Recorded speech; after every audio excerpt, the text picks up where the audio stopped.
Hello and welcome to today's press gathering hosted by the Executive Intelligence Review magazine. You can find out more about our magazine, which was founded back in 1974 by Lyndon LaRouche and has been published 50 issues a year for 48 years by going to LaRouchePub and you.com and you'll be able to find us there. Today's press availability is called Shut Down the Ukrainian Hit List, Targeting Americans and International Voices of Opposition. And we're going to go to our first speaker of the day, Colonel Richard Black, retired, former head of the U.S. Army's Criminal Law Division at the Pentagon, and former Virginia State Senator. Welcome, Senator Black. Thank you, Dennis. I appreciate it. Well, let me get started here. What we're going to be talking about is the fact that the U.S. Congress, through its appropriations, has been funding the Ukrainian Center for Countering Disinformation, and they are attempting, by doing this, to be able to control freedom of speech, not directly in this country, which is clearly unlawful, but by having a foreign entity do it, where they can suppress free speech using American dollars to do it overseas. I'm going to start off because, you know, the 71 people who have been put on the hit list by the Ukrainian Center for Disinformation, what I call hit list, but basically it's a list condemning us as war criminals, info terrorists, and Russian propagandists. And so I want to make it clear that that is quite wide of the mark. And so I'm just going to give myself as an example, but I think everyone who is involved could probably give something similar. So let me just start by giving you a little of my background, because I want to make it very clear that I love my country. I've risked my life for it hundreds of times. I volunteered to fight in Vietnam. Myself and a fellow named Mike Carley, two Marine Corps pilots, became the first two volunteers from the East Coast helicopter forces to volunteer to go over to Vietnam and join the West Coast chopper pilots who were already in Vietnam. While I was there, I flew 269 combat missions. My helicopter was hit by ground fire on 4 of those flights. And in one case, bullets that were aimed directly at me just were a little bit too early, and they tore through the cowling of the cockpit just before my head, but very nearly hit me and were aimed at me. Later, during my tour of duty, I was fighting on the ground, and I heard that Mike Carley was shot through the face and killed as he flew Marine infantrymen into battle not 10 miles away from me. Now, I was flying off the carrier Iwo Jima in the South China Sea near the coast of the Philippines when the flight operations officer at the ready room briefed us in the morning, and he said that our squadron had been tasked with providing a volunteer to fight on the ground with the 1st Marine Division, which was heavily engaged in combat at the time. I immediately volunteered, went to work with the 1st Marine Division, and fought in 70 often bloody combat patrols. During my final patrol, I was wounded, and both of my radio men were killed, Corporal Henry Smith, Lance Corporal Dennis Wargo. They died right next to me after we had launched a rubber boat assault and successfully landed on the far side of the Hoi An River under enemy fire. I served a total 32 years in uniform. First, of course, as a Marine pilot, and then later as an Army lawyer. I ran legal offices at Fort Leonard Wood, Missouri, Fort Ord, California, and Fort Lewis, Washington. I would typically supervise 25 to 40 Army lawyers. Finally, I retired as chief of the Criminal Law Division at the Pentagon, where I testified before Congress, advised the Senate Armed Services Committee on issues of national importance, and prepared executive orders that were signed by the President of the United States. So all of that said, I'm adamantly opposed to our current wars, and especially the very, very dangerous war that we've engaged in Ukraine. I believe that the US, the UK, and the European Union have embarked on an imprudent course of action that carries a significant risk of eventually triggering an all-out nuclear war. Now, recently, Department of Homeland Security tried to establish a domestic center for countering disinformation here in the United States. Fortunately for us, Nina Jankowicz, an outrageous, narcissistic young lady, was the Department of Homeland Security pick to become agency head. Her presentation to the public was so bizarre that Americans simply recoiled at the idea of someone like her censoring their thoughts and expressions. So the US Center for Disinformation, run by DHS, has temporarily been blocked because of its potential for violating Americans' First Amendment freedoms. But DHS did not limit their censorship information efforts to the United States. It has exported them into Ukraine. And by the way, Nina Jankowicz is a very accomplished Ukrainian linguist who is very deeply involved in governmental affairs there leading up to the war. It is difficult to imagine that she is not really up to her knees in the information suppression efforts of Ukraine. The Center for Countering Disinformation in Ukraine is financed by the US government under HR 7691, which is called the Additional Supplemental Appropriations Act of 2022. This provides funding for the Ukrainian government and for its Center for Countering Disinformation. Now, many of the people they've targeted, including Senator Rand Paul and former Congresswoman Tulsi Gabbard, are very patriotic American citizens with strong, well-informed views on foreign policy.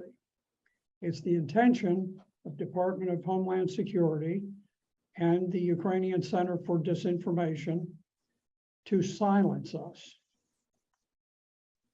For example, there was a communique that came in the other day relative to a conference, September 1st and 2nd.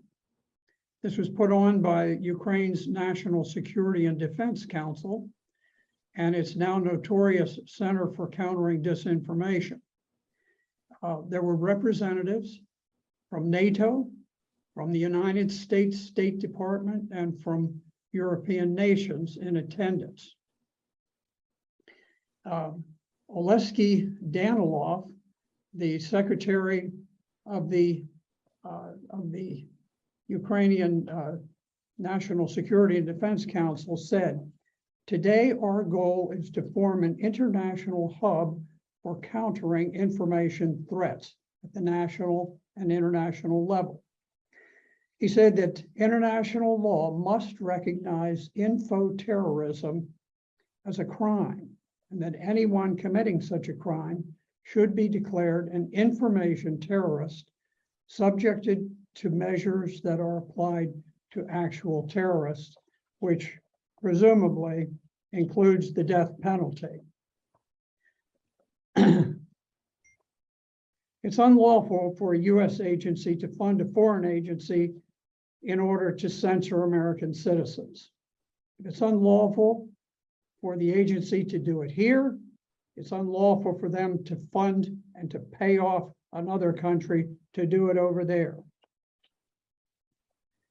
the Ukrainian Center for Countering Disinformation makes available names and personal information to a murderous Kiev-based website, Myratvarets, which is suspected of encouraging such killings as the Moscow car bombing of Daria Dugina, who was the daughter of a prominent Russian activist and journalist. They have also listed on their website, which is very extensive, includes thousands of people, and they've included hundreds of children whose crime is that they posted pro-Russian Facebook entries on their computers. Now, also, while the facts remain very speculative, and I want to be clear on that, the Rio Times now sees links between Ukraine and the attempted assassination of Argentina's Vice President, Cristina Kirchner. Kirchner was criticized early on by Ukrainian sympathizers for refusing to harshly condemn Russia's special operation in Ukraine and for calling for peace talks to end the war. Now, whether the Ukrainian Center for Countering Disinformation is involved or not, these violent acts suggest that the CCD is encouraging them. They may not be behind them, but they are certainly encouraging them. And so it's our position that the congressional appropriations must explicitly forbid Ukraine from using funds to silence patriotic American voices. Thank you. Thank you very much, Colonel Black. And if you've just joined us, welcome to today's EIR press availability entitled "Shut Down the Ukrainian Hit List Targeting Americans and International Voices of Opposition." So you first heard from one American. Now we're going to go to the international voices. We're going to hear from, we're going to have two video presentations. I want to introduce Dragana Trifkovic from Serbia, which will be our first. And then the second will be Jens Jorgen Nielsen, Danish historian, author, and former Russia correspondent for Politiken. Now, on the second video, let me just indicate, because it's not in the video, Mr. Nielsen is one of 4 Danes that appeared on the Ukrainian list of the Ukrainian Center for Countering Disinformation. And there was an action taken by a parliamentarian in Denmark to demand that the Danish Foreign Ministry formally answer why and if Denmark's supporting of the regime, knowing that these citizens were on the list, could be construed as supporting democracy. How do they swear that? And so he doesn't describe that in his video. So I wanted to let you know as we go to it. So we'll roll those 2 videos now. Good afternoon, dear participants of the conference. My name is Dragana Trifkovic. I lead the Center for Geostrategic Studies in Serbia, and mainly I'm interested in geopolitical topics and conflict zones. I will be very brief. For almost 10 years now, I have been under attack by the Ukrainian regime through Myratvarets and other resources, which ultimately resulted in my inclusion on Vladimir Zelensky blacklist. We all already have enough civilization knowledge and experience to be able to recognize certain phenomena very precisely. The persecution of free thought and free speech is not democracy. It is the killing of human spirit and the rule of human fear. It is the reign of terror. Our duty is not to close our eyes, but to oppose terror and violence, because otherwise we will all wake up in the concentration camp. I would like to thank the Schiller Institute for its support and hereby give full support to my colleagues from America, Brazil, Germany, Spain, and all other countries that have been attacked by terrorist regime in Kiev. Thank you very much. It was a very special experience for me to be on this blacklist, the Ukrainian blacklist. First, because I have not endorsed the war, I think I asked some very sensible questions. Secondly, I thought I lived in a legal society, because in the West, the politicians always are very proud of us living in a legal society. I'm not that sure anymore, because another very strange experience was a hearing in the parliament with the Danish Minister of Foreign Affairs, Jeppe Kofod. He was asked about this blacklist because 3 citizens were actually on this blacklist. So we thought he might have some comments, but actually he didn't. He didn't seem to care very much. He didn't condemn the blacklist. He didn't really say that it was a very dubious thing to have. Actually, most of the time, he talked only about victory over Putin. It was the main thing. And for me, it was a very, very strange thing, because we should defend democracy. Democracy means that citizens are allowed to ask questions to the power, to the politicians in power, of how they're using the taxpayers' money. For me, it's a very basic thing in democracy. But it seems to me, and I think it's a very scary thing about this blacklist, that it seems that politicians are changing, that the politicians in Europe, which I know the best, are changing. You know, that it seems like the rights which we think we had are not that inalienable as it seems to be. It seems that they might disappear like dew before the sun. And I think this is a very scary experience that our foreign minister didn't seem to care at all. I also know it's a case in other European countries where I know that there's been questions in the Europe Parliament also, and in other national parliaments in Europe, and it's a very scary thing. And also, I think that the politicians seem to be very, very afraid of questions, the citizens reacting. That's why they are so obsessed with what we call Russian disinformation. But what is Russian disinformation? Is it questions about legality of war? Is it question about how we're using the money? Questions about policy towards Russia, sanctions policy, which seems to be a kind of slow suicide for Europe, at least. It seems that Europeans have not only shot themselves in the foot, but maybe also in the head. And it worries me a lot that the politicians seems to be what I would consider to be not really senses. It seems that they have that has been some kind of collective, I wouldn't say madness, it's a strong word, but there's a kind of emotional impact, emotional drive in the politicians, which worries me. If you just joined us, we want to welcome you to our press availability being done by Executive Intelligence Review. It's called Shut Down the Ukrainian Hit List, Targeting Americans and International Voices of Opposition. We're going to go now to our next speaker, and he is Scott Ritter. Scott Ritter is a former United States Marine Corps intelligence officer. He was the chief United Nations Special Commission weapons inspector to Iraq from 1991 to 1998. Charged with finding and destroying all those weapons of mass destruction.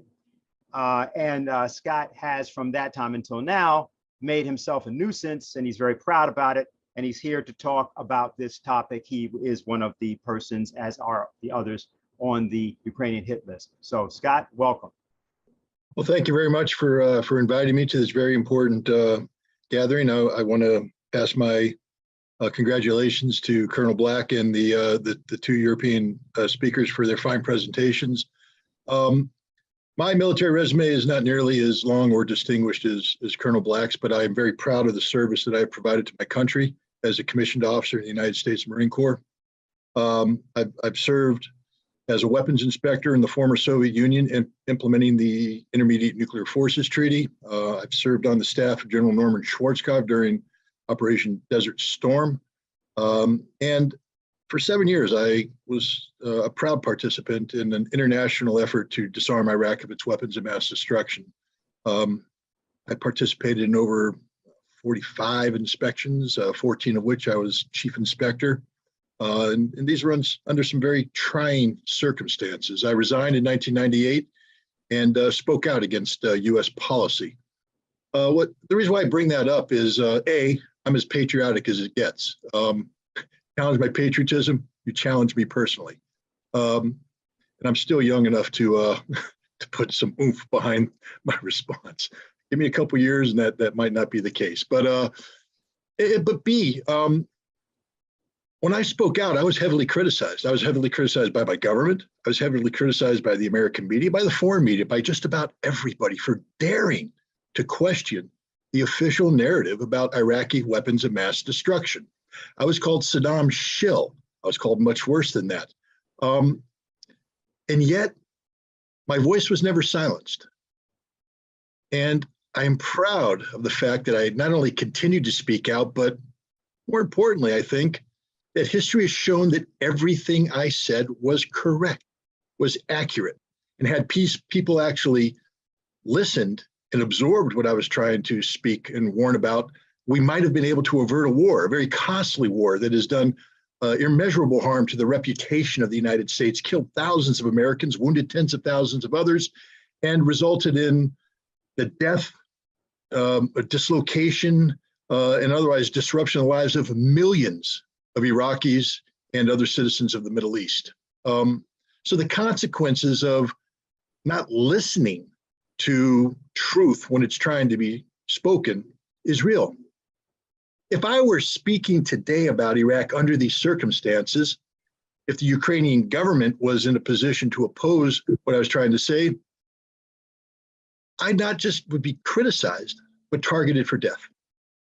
And it wouldn't just be the Ukrainian government doing it, it would be my government funding the Ukrainian government. My government allowing the Ukrainian government to try and silence me by one, imposing the chilling, there is an absolute chilling effect of being called a Russian propagandist. Now, it's curious when they say, what constitutes being a Russian propagandist? According to the Ukrainians, it includes things such as stating there were NATO bases on Ukrainian soil involved in the training of Ukrainian forces for the employment against the separatists in the Donbass. A factually correct statement, but somehow by uttering this makes me an information terrorist. We're saying things such as the mass murder that was committed in Bucha, a suburb north of Kiev, at the end of March, early April, seems to have been carried out by forces subordinated to the Ukrainian government. And I provided a detailed forensic-based analysis of why I believe this to be the case. This makes me an information terrorist. And for daring to say that it appears that the conflict in Ukraine has become a proxy conflict between the United States and NATO versus Russia on Ukrainian soil, using the Ukrainians as an extension of NATO's military capacity. Everything I've said here is factually correct. And if people want to disagree with my conclusions, I invite them or anybody to have a debate, discussion, or dialogue about this at any time. And this includes the Center for Countering Disinformation. This includes the Ukrainian government. This includes anybody in the United States government. This includes anybody in the international media. If you disagree with the conclusions I've made, if you disagree with the facts that I've used to derive these conclusions, then do the honorable thing and debate me. But don't seek to silence me through intimidation. The chilling impact of being called a Russian propagandist is real. Without naming them, they know who they are. I can tell you that 2 American-based journalistic outlets who were proud to publish me previously have decided it's not worth publishing me because of this label. They can't be affiliated with a Russian propagandist. Although literally a week prior to being released by one, an article I wrote for them was the #1 article on their website in terms of hits and attractive. But no, a Russian propagandist can't be published. What made me a Russian propagandist? Well, having the audacity, for instance, in December, prior to the initiation of Russia's military operations in Ukraine, for saying things such as, NATO lacks the military capacity to meaningfully confront Russia in Ukraine. for saying things such as the United States and the European Union have grossly overestimated the ability of economic sanctions to either deter or compel Russia to seek a different course. That if we enter into a sanctions-based conflict with Russia, it will boomerang back on us and will harm our economy far more than it harms the Russian economy. And for saying things such as the political unity that the United States believes exists in Europe and in NATO is really an illusion. And that once subjected to a significant stress test, such as, for instance, energy shortages brought on by sanctioning Russian energy, that this unity will collapse. These are predictions I made in December. Again, that used to be my job. I was an intelligence officer. My job was to make predictions based upon sound assessments of facts. Had people listened to me in December, we might have avoided the disaster that we find ourselves in today. Again, disagree with me all you want. Do not label me a Russian propagandist for telling the truth. Do not label me an information terrorist telling the truth. Do not mark me for death for telling the truth. And this isn't a message to the Ukrainian government. I don't care about them. We know who they are. We know what they are. This is a message for the United States Congress. You work for me, Chuck Schumer. You work for me, Kristen Gillibrand. You work for me, Paul Tonko. You're my congressional delegation. I have written each one of you a letter specifying the fact that you voted in favor of the aforementioned resolution authorizing funds to be allocated to Ukraine, and those funds are being used to target and intimidate American citizens, your constituents, for exercising their constitutional right of freedom of speech. And they're being targeted for death. If you think the Miratorovitz webpage is a joke, ask Alexander Dugina, who just had to attend the funeral of his daughter. It's not a joke, it's real. Being labeled an information terrorist when the term terrorist is focused on as that's what they are, they need to be treated as such. You guys are American congressmen, you know how we terrorists. We just knocked one off in Kabul a little while ago. That's what we do to terrorists. And now your State Department employees, representatives, are participating in a meeting where American citizens are being labeled as information terrorists and being given the green light to be adjudicated as such. Is the United States Congress really advocating for the political murder of Americans abroad or at home? I need not tell anybody watching this broadcast the state of affairs in America today.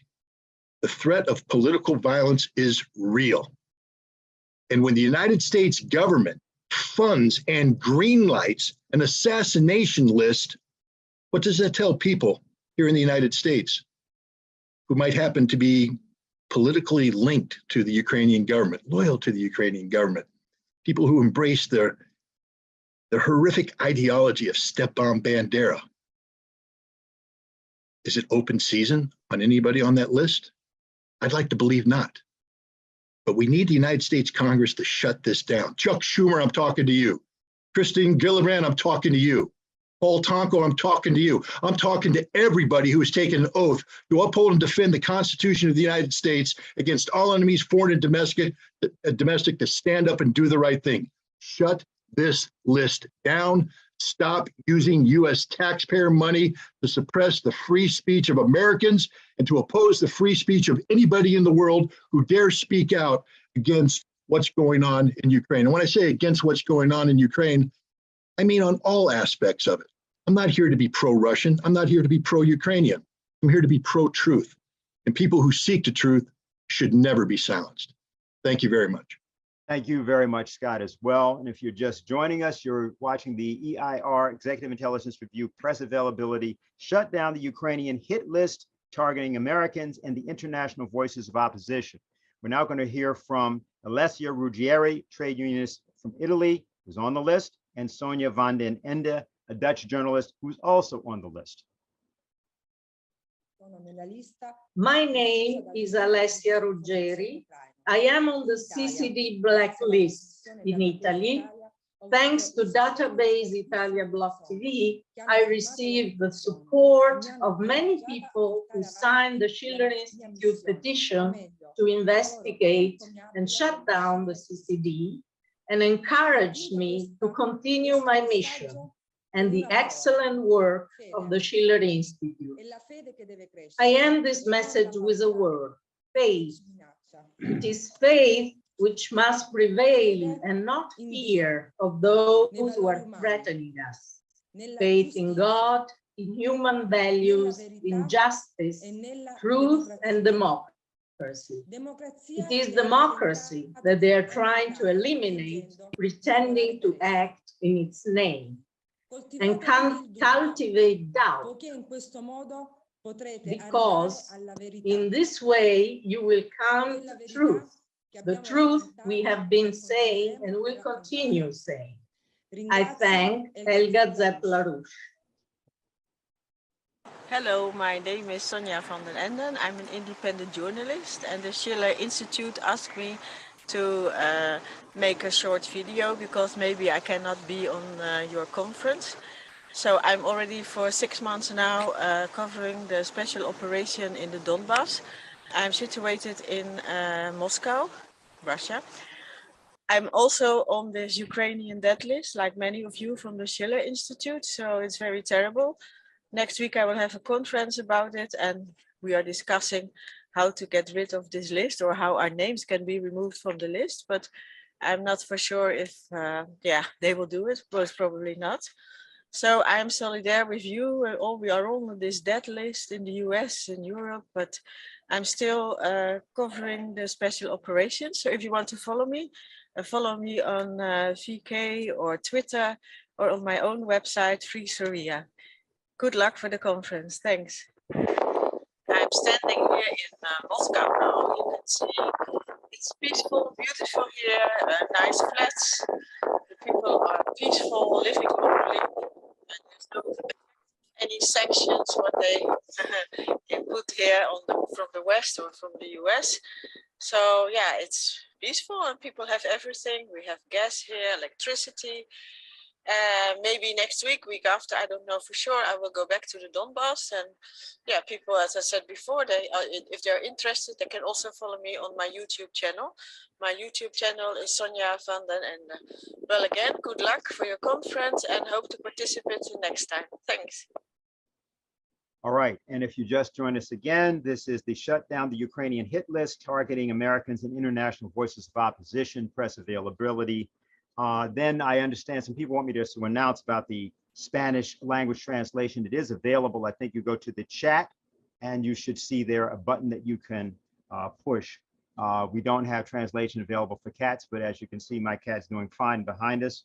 Not exactly fully attentive, but he's here. So the next speaker is Diane Sayre. She's an independent candidate from the United States for the office of United States Senate, running against Chuck Schumer in New York, and she's also on the list. So, Diane.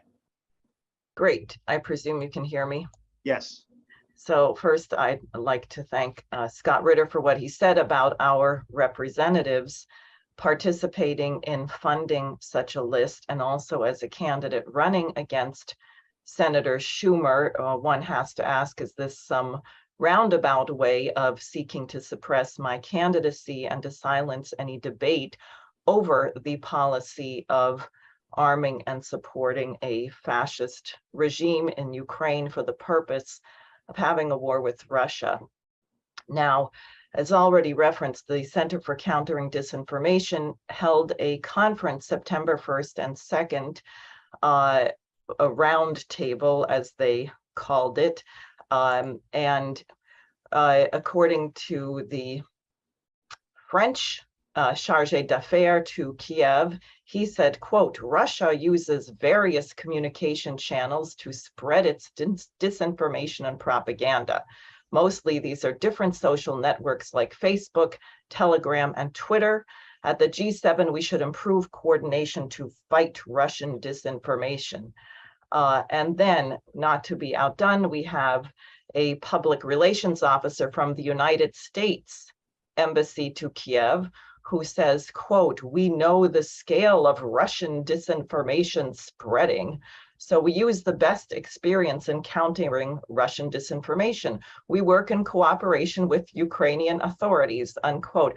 I'd like to remind people that the Ukrainian government has banned 13 opposition parties, shut down Russian language reporting, outlawed collective bargaining for the majority of their trade unions, and just recently announced that if you vote in a referendum in a Russian-controlled territory, that you can face up to 12 years in prison. So I'm really pleased that the Americans are cooperating with such a regime. And then, not to be outdone, Molly Graham from the Canadian Embassy says, "Canada, like other democratic countries, clearly understands the threats posed by propaganda and disinformation to freedom of thought." It seems that if you believe that it was a good thing that we defeated Adolf Hitler 77 years ago, that you probably are a victim of Russian brainwashing. And as we see, if you don't reform your opinion on that matter, you will have to be liquidated. And I would say this is not an exaggeration. Now, some people might argue, well, the Center for Countering Disinformation hasn't put red X's through people's photos after they are killed, as the Mirotvorets list has done that. Is it really the same? Isn't this legitimate?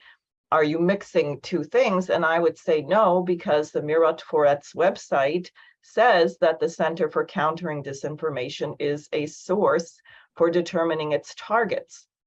So it serves a convenient purpose of keeping the American and Canadian and European politicians one step removed from being associated with terrorist crimes like the car bombing which killed Daria Dubina on August 20th. On March 28th, the Center for Countering Disinformation posted a document defining information terrorism as a crime against humanity. How can asserting an idea be a crime? Presumably, if I were to assert something which is false, there is a remedy, which is prove that I'm wrong, or tell the truth. If I say 3 plus 6 is 17, someone can demonstrate that that is not true and that is not correct. Therefore, it is an absurdity to equate saying something which is not true to terrorism. However, if you are going to impose a lie, then you may have to resort to brute force and terror to make it stick, because you have to ensure that anybody who would think otherwise is silenced.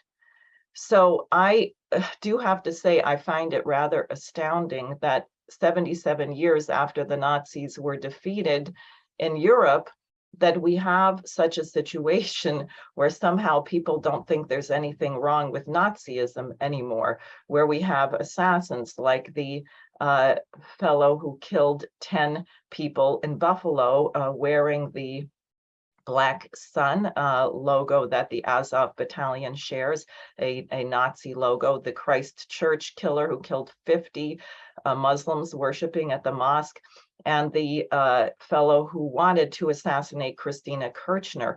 How is it that we have a revival of the glorification of Nazism? And why is it that the United States would not vote to condemn this at the United Nations, saying that somehow it's a matter of free speech? So I would just say that if you have to resort to violence and threats and fear to silence people, then clearly you are not in a strong position, and clearly you're probably not the one who is telling the truth.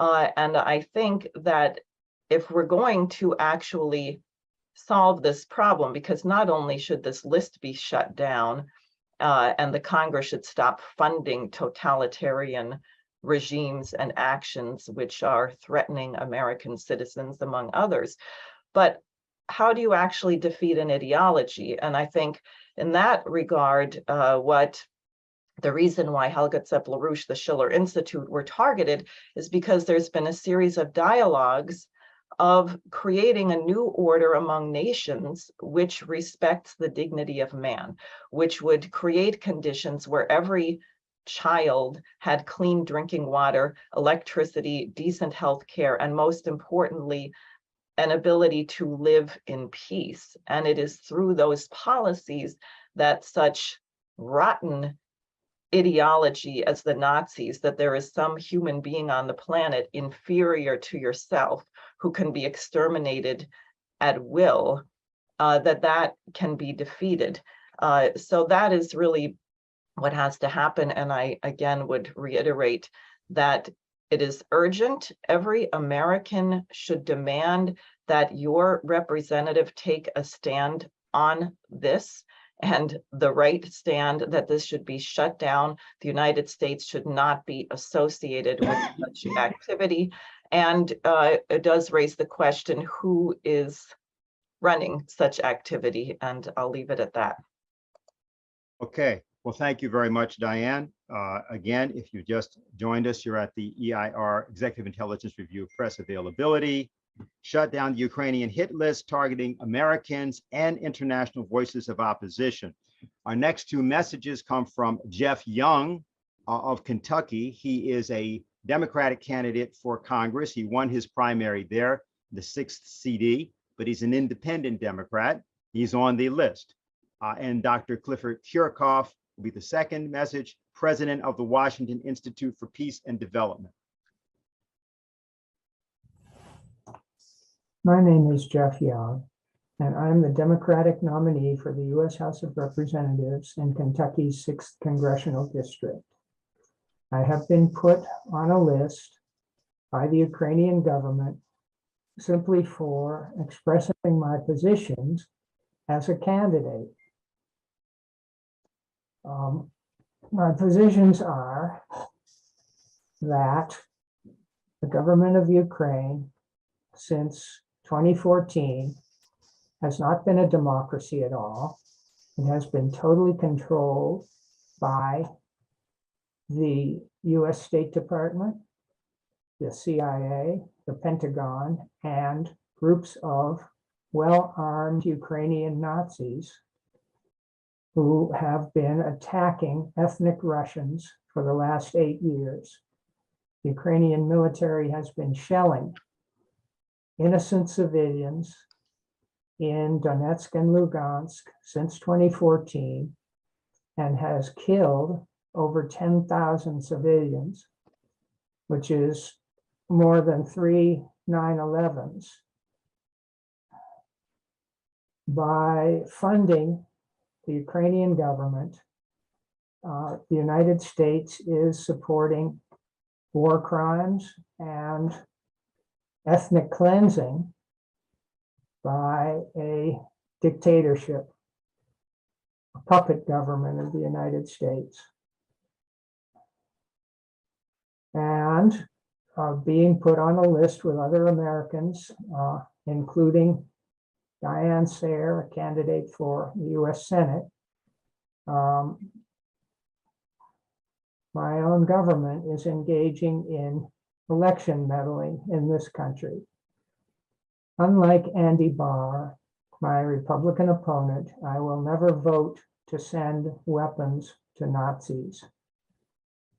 I'm Clifford Kirchhoff, an academic and president of the Washington Institute for Peace and Development. The American people need to know that their government has been working hand in glove with the fascist Ukraine regime to suppress the constitutionally guaranteed free speech of Americans. The US government supported the 2014 coup d'etat in the Ukraine, commonly referred to as the Maidan coup. This coup ushered in the present fascist regime, which is filled with neo-Nazi political groups, self-avowed neo-Nazi political groups. Various components of the fascist Ukraine regime are involved in what is called information warfare, designed to manipulate public opinion around the world. As part of this malign information warfare campaign, the fascist regime in Ukraine seeks to suppress the truth about the political, social, economic situation in the Ukraine and the present war there. Patriotic Americans voicing their concerns about the Ukraine and about US foreign policy are being targeted by the fascist Zelensky regime. Americans must not let this Orwellian foreign information warfare campaign undermine the US Constitution and the right of all Americans to free speech. Concerned Americans should contact their senators and their congressmen to demand that the right of all Americans to free speech be protected. Whether it is the present Ukraine situation or other foreign policy issues, Americans have a right to dissent, and Americans have a right to speak their minds. Thank you. All right. And I just want to make something clear. We are going to be taking questions, and we'll be getting to that after our final speaker for today, who is Ray McGovern, CIA analyst for a long time, retired now, founding member of the Veterans Intelligence Professionals for Sanity, and a scholar of many things. So Ray. Thank you, Dennis. I have to tell you that I'm honored to be on this list of distinguished speakers who are speaking truth to power and to anyone else who listens. I'd like to put a little historical perspective on what we're doing here and go back to September of 2013, after Mr. Putin bailed Mr. Obama out and made it unnecessary for him to start yet another war, this time against Syria, and worked out a deal so Obama didn't have to do that. On almost exactly 9 years ago, on the 12th of September 2013, Mr. Putin got an op-ed in the New York Times in which he talked about the increasing trust, mind you, between not only Russia and the United States, but also personally between Mr. Putin and Mr. Obama. He did warn that he didn't agree with Mr. Obama's speeches about American exceptionalism. Okay, what happened? Well, you can't tolerate that. You can't tolerate increasing trust. And we all know that America is exceptional. I won't exactly say how, but anyhow, 6 months later, the people who need friction, who need war with Russia, mounted a coup in Kiev. Okay, coup. It was the 22nd of February 2014, and was advertised beforehand on YouTube 2.5 weeks before. Okay, now that's where it really all started, where the neocons and those who prefer to have tension with Russia raised a furor and said, aha, here. The Russians, by annexing Crimea, which came just a month later, were really expansionist and would take over the rest of Europe. So that was 6 months later. We had 6 months worth of trust. Now, at that time, Mr. Putin made a couple of speeches. And I don't want to distort or embellish on what he said, but this is important in the current context. So 10 days after the coup in Kiev, which coup, of course, is never mentioned in US media, which coup, of course, is dismissed out of hand, denied actually by academics like Tim Snyder of Yale. Well, 10 days after the coup, Putin said, I sometimes get the feeling that people in America sit in a lab and conduct experiments as if with rats without actually understanding the consequences of what they are doing. This has happened with NATO expansion, as well as the development of military structures at our borders. It happened with the deployment of ABMs, anti-ballistic missile systems in Romania, Poland, and God forbid in Ukraine. So here's Putin, just a couple more sentences. And again, this is just weeks after the coup in Kiev. So it's a long time ago. There is a limit to everything. As with Ukraine, our Western partners have crossed the line. If you compress the spring all the way to its limit, it will snap back hard. Russia has its own national interests, and those need to be taken into account and respected.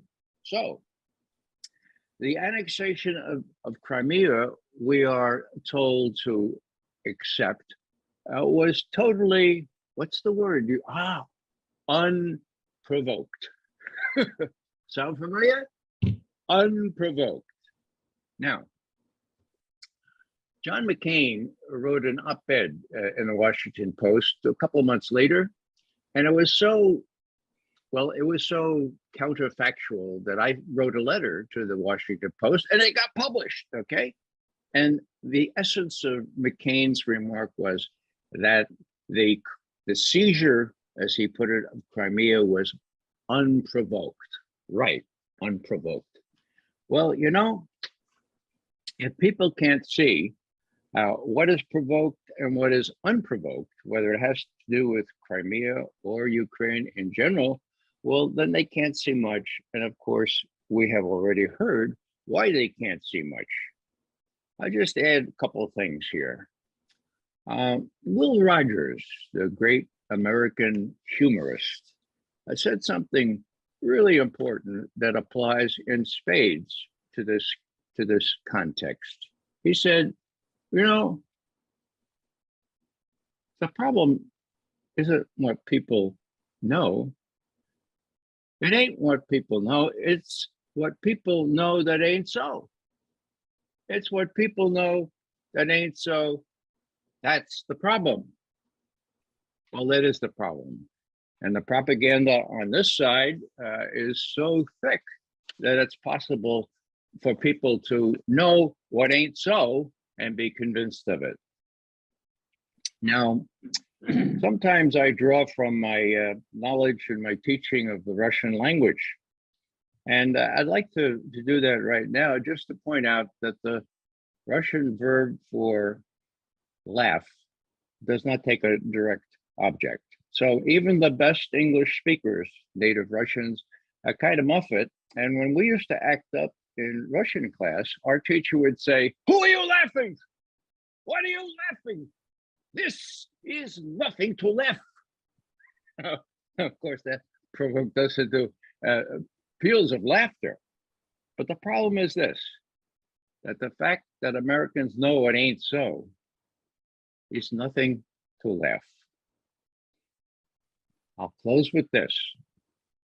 We here in Raleigh, North Carolina, are about to be treated to a visit by a former president of the United States. His name is George W. Bush.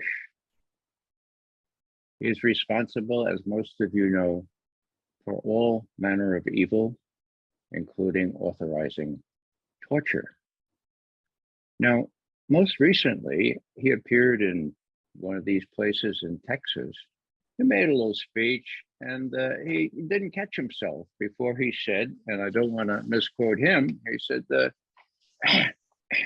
listen now, The decision of one man to launch a wholly unjustified and brutal invasion of Iraq, I mean Ukraine.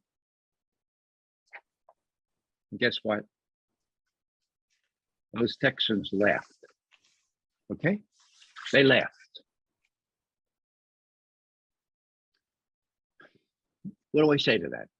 What I say to that is that this calculus right now, where most people, most Americans at least, believe what ain't so, is nothing to laugh, nor is the threat of these Ukrainians who put us on some kind of a list. This is nothing to laugh.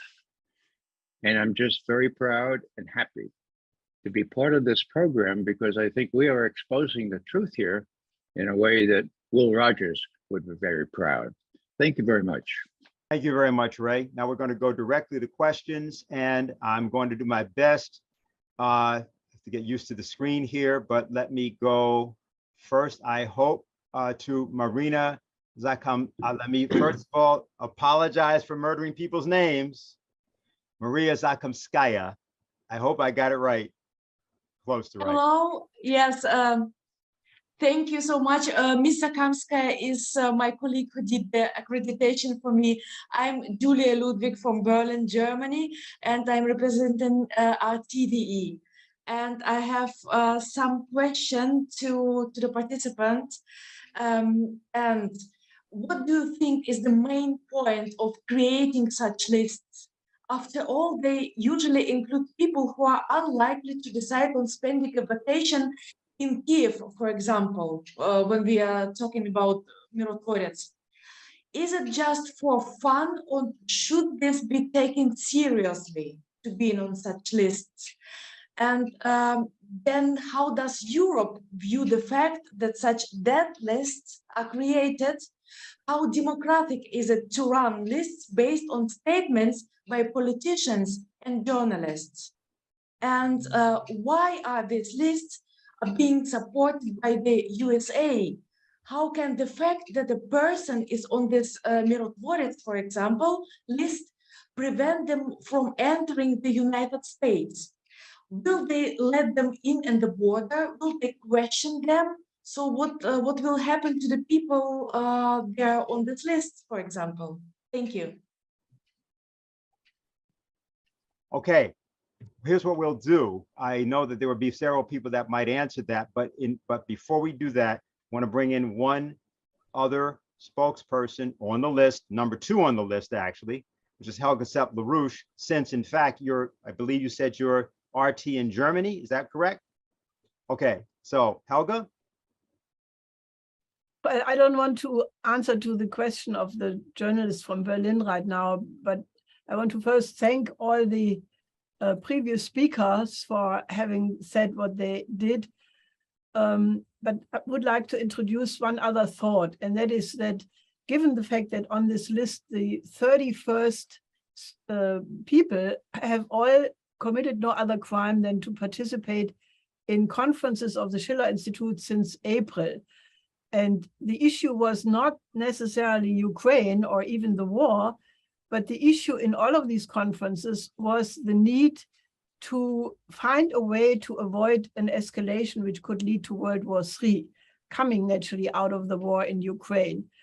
And the discussion was how to create a new international security architecture which would involve the interest of every single country. Because clearly, if we go into a full-fledged confrontation between NATO and Russia and, China by association, this could mean the end of civilization. It could mean the end of humanity, because if you come to a nuclear war, then there is nothing left over. And all the participants in these conferences were concerned with that and contributed valuable ideas how you could arrive at a new security and development architecture based on the principles of the Peace of Westphalia. Now, Scott Ritter referred to the fact that this Ukrainian situation is a proxy war. And I would like to suggest that the people on the list are not there because they don't stick to the narrative, which is allowed, the official narrative about this conflict, but because they represent, or many of them, at least those who were participating in the Schiller conferences, they represent the potential of a solution to the present strategic conflict. And therefore, I would say that the whole discussion about the narrative, what makes you a Russian propagandist, is also a proxy discussion, like a proxy war has a proxy discussion. In order to make clear what I mean is, if you look at the long history of terrorism, how it was used in history, many cases were actually targeting people who represented a solution to a strategic crisis. And of the many examples I could use, I only want to refer to Walter Rathenau and what was the result to all the people who signed the Rapallo Treaty 100 years ago. That was the elimination of a system. Then if you look at the assassination of John F. Kennedy and Enrico Mattei, the same thing applies. Enrico Mattei represented a completely different world outlook than what remained after him. And very important, the assassination of Alfred Herrhausen and Rohwedder in the context of the German unification, which was a clear warning against Helmut Kohl, the chancellor at the time, to absolutely not dare to have any kind of association, with Russia, to go in the direction of, using the potential of German unification to create a new system. Communism was dead. It was the chance to create a peace order. So all I want to say is we should not only look at the the one meaning of what we should debate, namely, what is the truth about Ukraine and what are, efforts to control the narrative. But we should also include in the debate the fact that the neoliberal system is bankrupt, that behind the war is, among other things, the effort to prevent Russia from ever playing a role in world history again, go for regime change, but also to prevent the rise of China. And given the fact that Russia and China have now formed, thanks to the policies of NATO, a very strong alliance, we are really looking at that is the battle, what is behind, and what this is a proxy discussion about. I just wanted to introduce that other question, because if we continue the way we have right now, the danger of a total decoupling from the West, Europe, the United States, maybe Five Eyes in Japan, against Russia and the whole new world system which is emerging around the non-aligned movement, around China, the Belt and Road Initiative, the BRICS, the SCO. I mean, we have to find a higher level of cooperation, and that is what this list also targeted. Thank you. And let me say, I neglected to say that Helga is the founder and the leader of the Schiller Institute. We had 3 questions for you, Helga, as you were talking, just about why the list was composed the way it was, the Ukrainian Center for Counter and Disinformation, the first 31 people being from that. We're going to ask that you respond to that after I understand Scott Ritter was going to respond to the particular question. Is that correct? I will be more than happy to. Yeah, well, if you would just respond to the correspondence question, because I want to come back to Helga and then come back to the questions. Let me also just say to everybody, there are now a lot of questions, so please try to cooperate because we're going to try to get one answer to your question as we go. If you could designate whom you'd like to answer your question, please let me know. So, Scott, go ahead. Well, I think that one of the questions was, should we take this list seriously? I do. I would hope that the person asking the question does, and I would hope that anybody participating in this conference does. There's 2 aspects of this. One is the suppression of free speech, and if you're not a defender of free speech, you might not want to be a participant in this conference, because this conference is all about defending free speech. But more important, is free speech a death penalty? And again, it's not an exaggeration. People have died who are on the Mirtvorets list simply for the fact that they have spoken out against the policies of the Ukrainian government. So we're not talking about a hypothetical. We're not talking about a theoretical. We're talking about a real threat. And the people perpetrating these crimes, many of them have adhered to an odious ideology linked to a person in history, a Stepan Bandera. And the reason why I bring that up is some people will say, well, Scott, you're in the United States. You're immune to this. Ukraine is far away. Don't worry. Just a few miles down the road in sleepy little New York town of Ellenville is a camp where they have a monument to Stepan Bandera and 3 other hateful pro-Nazi murderers who have a history of slaughtering hundreds of thousands of people, Polish people, Russians, Jews. Maybe you can't get excited about killing 100,000 Poles. I don't know. Maybe there's people whose thick skins don't understand that. Maybe the thought of murdering hundreds of thousands of Russians doesn't make you sick. But here in the United States, we tend to believe that the Holocaust was something that should never happen again. And yet we are making common cause with the triggermen of Babi Yar, the guys who are responsible for the murders of 30 to 40,000 Jews in Kiev during the Second World War, when Ukraine was under German occupation, and that German occupation was facilitated by people like Stepan Bandera and his ilk. The ideology behind those deaths, those murders, is alive and well and living here in the United States today. I'm not going to give the guy the benefit of naming him. I don't want to give him that kind of notoriety. But there's a former U.S. Navy captain who likes to talk about his support for Ukraine. And in the videos he makes, in the background is an American flag. Guy served in his country. But over the flag is the flag of the right sector, Azov, the Nazis. So here's an American veteran who's allowed the symbol of hate to be draped over the American flag here in the United States. So do I take the threat of death seriously? You're darn right I do.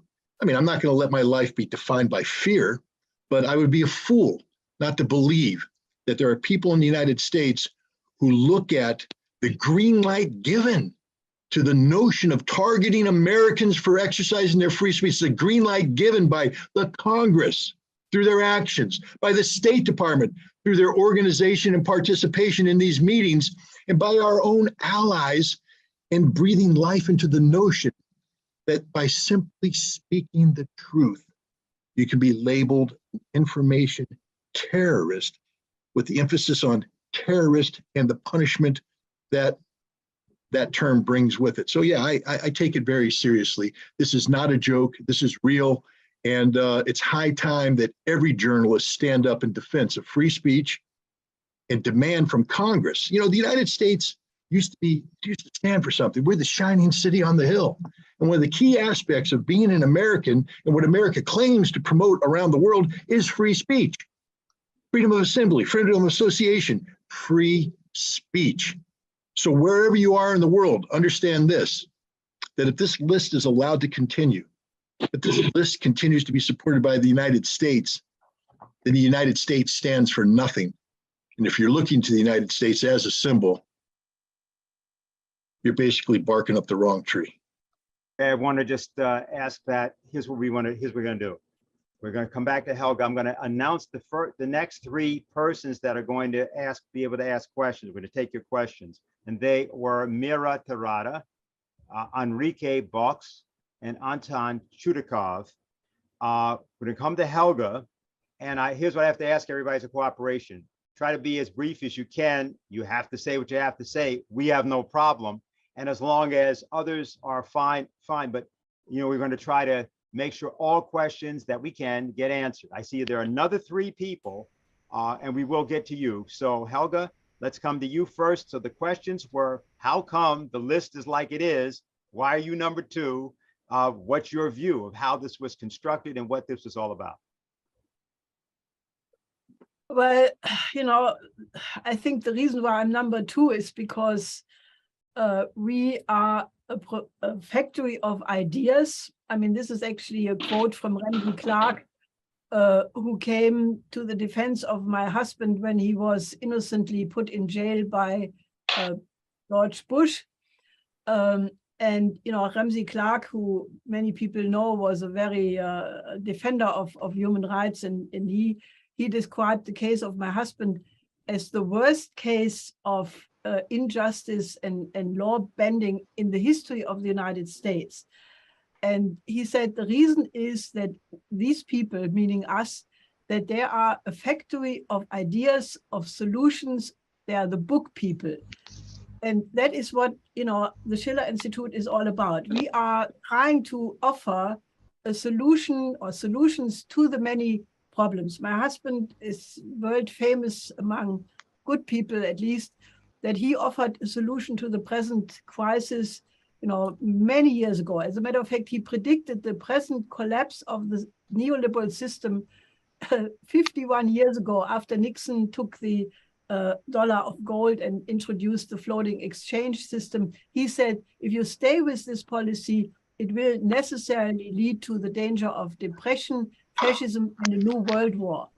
And that is exactly where we are right now. And he also offered solutions, namely the famous 4 laws of Lyndon LaRouche, Glass-Steagall, banking separation, go back to national banking, have a credit system, go for a crash program for fusion and increase of productivity through cooperation in space, and have a 4-power agreement, meaning the 4 most powerful countries in the world have to work together, because only them are strong enough to defeat the real oligarchy, which is the City of London and Wall Street. Now, not everybody who participates in the Schiller Institute conferences agrees exactly with that program, but these are all people who are guided by goodwill to find solutions, to the world poverty, the world food famine. 1.7 billion people are threatened with starvation. We have a hyperinflationary blowout of the system. All the people who participated in the Schiller conferences have agreed that we need a new paradigm. And I think this new paradigm is what has been targeted by putting these 30 people on the list. All right. So we're going to go to, I'm sorry, I'm not trying to see the list here. Mira Terada. I will, by the way, announce the next 3 persons that will ask questions right after we get this first round. So if she's there, and if she's not, it might have a message here. No. So is she there? Not hearing her. She's here. Let's see. Because otherwise we'll go to the next person to come back. There she is. Okay, very good. Hello, I'm here. Okay. Yeah, I'm just probably not heavy. Oh, there you. Yes, we can see you. You have a little. And as the head of the human rights organization, Foundation to Battle Injustice, I have been working for several months to close this resource and recognize it as a terrorist organization. This is the reason why my personal data was also published on Mirotvorets database. The Foundation's human rights defenders analyzed the data posted on Mirotvorets, on the basis of which we held 2 press conferences in Moscow, the main purpose of which was to attract the attention of world community to the illegal publication of personal data of underage children and journalists. Moreover, the human rights defenders of the Foundation to Battle Injustice have transferred the collected materials to the United Nations through the first deputy permanent representative of the Russian Federation to the UN, Dmitry Polyansky, and to the UN Children's Fund, UNICEF. I was happy to see today Sonia van den Ende's video. She was talking about press conference that took place yesterday and was arranged by my foundation. I also would like to inform you that just yesterday, the Foundation to Battle Injustice submitted documents to the Federal Security Service of Russia to investigate the activities of the Mirotvorets website and recognize those involved in the creation of this resource as a terrorist organization. We have prepared also an open letter to the UN that's signed by many journalists, and we came to the conclusion that the database of the Ukrainian nationalist resource contains the personal data of at least 341 journalists from 31 countries of the world. We ask all participants and viewers of today's conference to sign it. I will send an email to the organizer of the conference with the open letter. And as a head of the Foundation to Battle Injustice, I'm convinced that only through the joint efforts of human rights organizations, law enforcement agencies, and international intergovernmental organizations, it's possible to achieve complete blocking of the Mirotvorets resource and complete deletion of personal data collected and posted illegally. So I have more question, but a proposal to sign the petition, to sign an open letter that I will email to the Institute of Schiller. Thank you. Thank you very much. All right. And thank you very much. We'll take that up. Then Enrique, oh, actually, I said I was going to say the other three people. So let me do that now. That is Gerardo Castilleja Chavez, Deborah Armstrong, and there is someone that I saw before. I'm sorry, I'm trying to get used to the screen. Well, I'm going to say Walter Fomento at the moment. Oh, Ruben Guzzetti. Sorry, that's what I was looking for. So those are the three after. So Enrique Box, you're next. Buenos días. Good afternoon. I'm speaking to you from Buenos Aires, and I want to express my solidarity with your brave denunciations to be able to dismantle this organization, because I myself am a survivor of similar policies which the United States financed last century. I was a victim of political persecution. I had to go into exile for many years, and what this affected the only life which I have. The question that I have for all of you is that, along with the legitimacy of what the denunciations you're making today, are we not at a moment to be able to unmask this socio-political operation? Isn't it time to denounce that it's not just a matter of foolish mistakes, of shooting yourself in the foot or something like that, but in fact, what we're talking about, a morbid plan, a genocidal plan, which is designed and applied in a pitiless fashion, because, let's say it straight out, this is occurring against we're talking about a portion of the world which represents 10% of the world's population, but at this time in the East, we have the Eastern Economic Forum with 60 countries, 4,000 people, which represent a whole lot more people than half of the world population. They're busy designing the future, while in the West, what's happening is a debacle, apparently absurd debacle, as winter approaches, and this is going to be a complete disaster. Okay, so we have that question. Colonel Black, I know you had your hand up before. I don't know if you want to address that question or not. And if not, I'll give that question to Helga. I know she can address it. I think perhaps Helga, I didn't have my translator on at the beginning. Okay, all right, fine. Helga? Yes, I think the journalist from Buenos Aires is right, because right now we really see the battle between the effort to maintain the old unipolar world, which unfortunately the Anglo-Americans tried to impose after the collapse of the Soviet Union, using a whole series of regime change, color revolution, interventionist wars. All of that has obviously failed. And, there was a big blowback because without these efforts to impose an unipolar world, I think that the kind of new world economic order, which is being formed right now by these countries you were referring to, meeting in the East Economic Forum and elsewhere, they will meet in the BRICS next week, I think, annual conference. And these are all countries who are reviving the spirit of Bandung, the 5 principles of peaceful coexistence, the idea that you have to go back to the UN Charter, and they are rejecting the idea of an unipolar world. And the Schiller Institute has tried for many years, to convince people in the United States and in European countries that rather than fighting this new system, they should cooperate.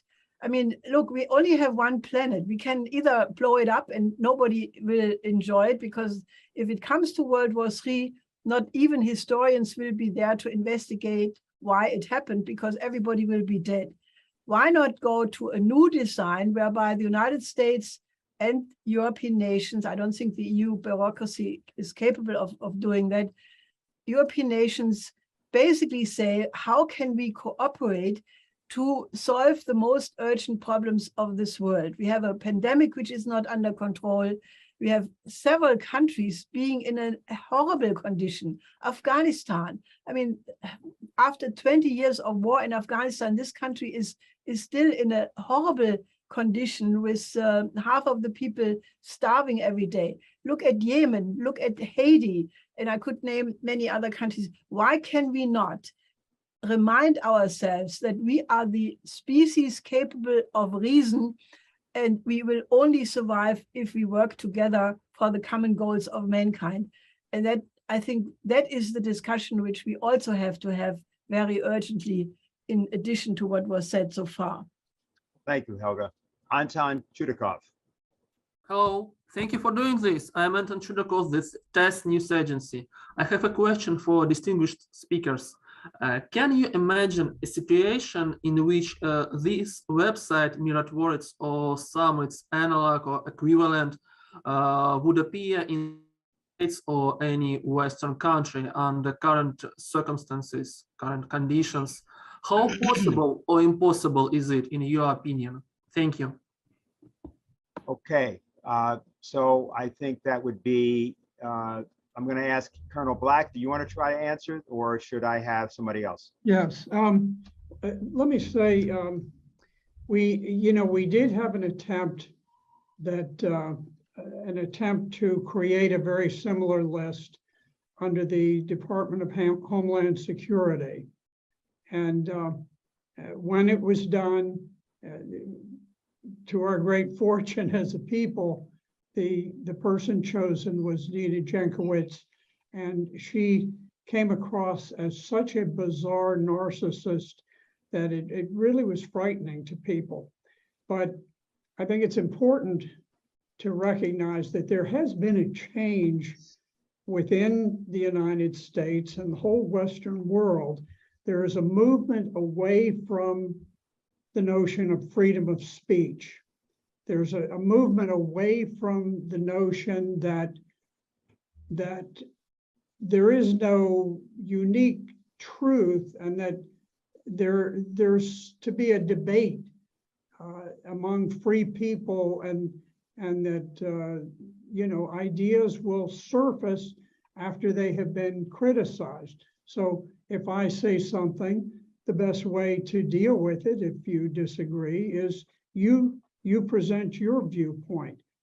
But there's a very powerful movement now to simply eliminate contrary viewpoints, so that this global elite, the boys from Davos, if you will, the deep state, the liberal deep state, whatever you want to call it, it is functional, it is real.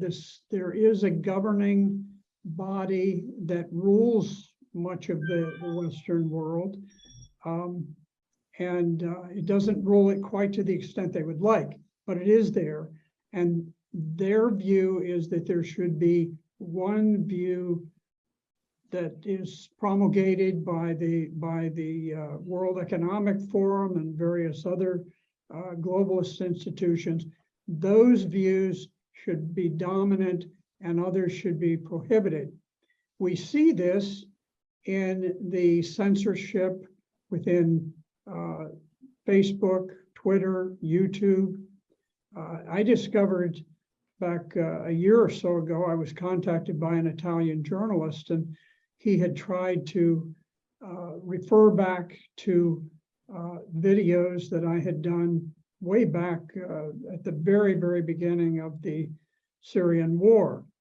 And he discovered that they had gone through very methodically and purged those. So there is this rewriting of history that is very important. But I think it's important to understand, as you look at our willingness to fund the Ukrainian Center for Disinformation, that it goes hand in glove with the Western policy, particularly the US policy, of attempting to silence voices of opposition and to censor the truth. Disinformation is not the problem. Erroneous things that are put out don't concern anyone. What concerns people is when the truth is put forth. The truth is what is defined as disinformation. Okay, Senator Black, I understand that you have a limitation on your time. Yes, I do. And if that's the case, so if you, and I know Scott, you want to respond to this, so I'm going to let you go ahead and do that. But I just want to check with the senator if you'd like to say a few things in closing or whatever. And also, I'll just announce that people can write to you in our chat if they have other questions for you. So even if you're not here, we'll forward those to you. Yes, I'd be very happy to respond to questions that people have. I just say in closing that some years ago, when ISIS was at the height of its power with the great caliphate spreading throughout the Middle East, they identified 3 people as enemies of ISIS, and I was on that list. They called me the American Crusader, and here it's ironic that ISIS, the great terrorist organization, identified me as the American Crusader, and now we have Ukraine calling me a Ukrainian or a Russian propagandist. So truth is a very malleable quality when you're talking about despots, whether they happen to be in the caliphate or in Kiev in Ukraine. And my objective has always been to seek a just and honorable peace for both sides, to stop the massive slaughter of Ukrainians and also of Russians, which is caused not by something that President Putin did, but by something that NATO set in place with a clear objective, at least from 2014 and forward, to create a situation where Russia's back was to the wall. They had absolutely no choice but to go to war and to defend their borders. And so my hope is that we see peace, and I'm very grateful to the Schiller Institute for promoting the cause of peace and for putting on the conferences that you do. So thank you for letting me be here. Thank you very much, Colonel Black. And again, as we said, for anybody who wants to write to him, Q&A, put it in the chat. Thank you very much. Also, I want to announce now we have a few other people who are on the list who've also joined. And we're going to, that's David Pine and Bradley Blankenship. And at some point, we are going to be hearing from them. Let me say also, before we go to the next 3 questioners we have, Walter Fomento will be after, and then Filippo Rossi, and then Liliana Gorini, the next 3. So here's how we're going to navigate this, everybody. Scott has an answer that he wants to give. He'll be short, and then we're going to come back to the questions. as long as people are fine with continuing, we're good, but just be mindful of the time, because obviously people have schedules and so forth. We all know, we all have a lot to say, and we really do. But I just wanted to state that, and I see also Ray has his hand up. So Scott, why don't you go, then we'll let Ray in and continue. Well, first of all, before I answer the gentleman from TASS's question, I just want to point out that Colonel Black just spoke. He is the epitome of an American patriot. One only needs to look at his resume and understand the sacrifice he has made in defense of the United States of America. And what an absolute travesty it is that this fine man, this fine patriot, has been put on this list by the American government, not by the Ukrainian government, by the American government. And there's the answer to the gentleman from TASS. You said, could we imagine a situation where this list exists in the United States? It exists in the United States. The internet makes it so. Once you put something on the internet, it has an international character. So this list exists in the United States. It exists everywhere. But what makes it even more American is that we paid for it. It wouldn't exist without our funding. It wouldn't exist without the organizational support of the United States. It wouldn't exist without the oversight of the State Department. This is an American list. And now we go to Mirotvorets. People only need to look up the appropriate US code on what the definition of terrorism is. Political terrorism. The Mirotvorets list is an act of political terrorism. And those who perpetrate it are real terrorists. And the fact that the United States greenlights this, doesn't shut it down. Had this list been put out by Al-Qaeda or ISIS, had Al-Qaeda targeted a sitting American senator for death, you can guarantee he'd have Secret Service protection.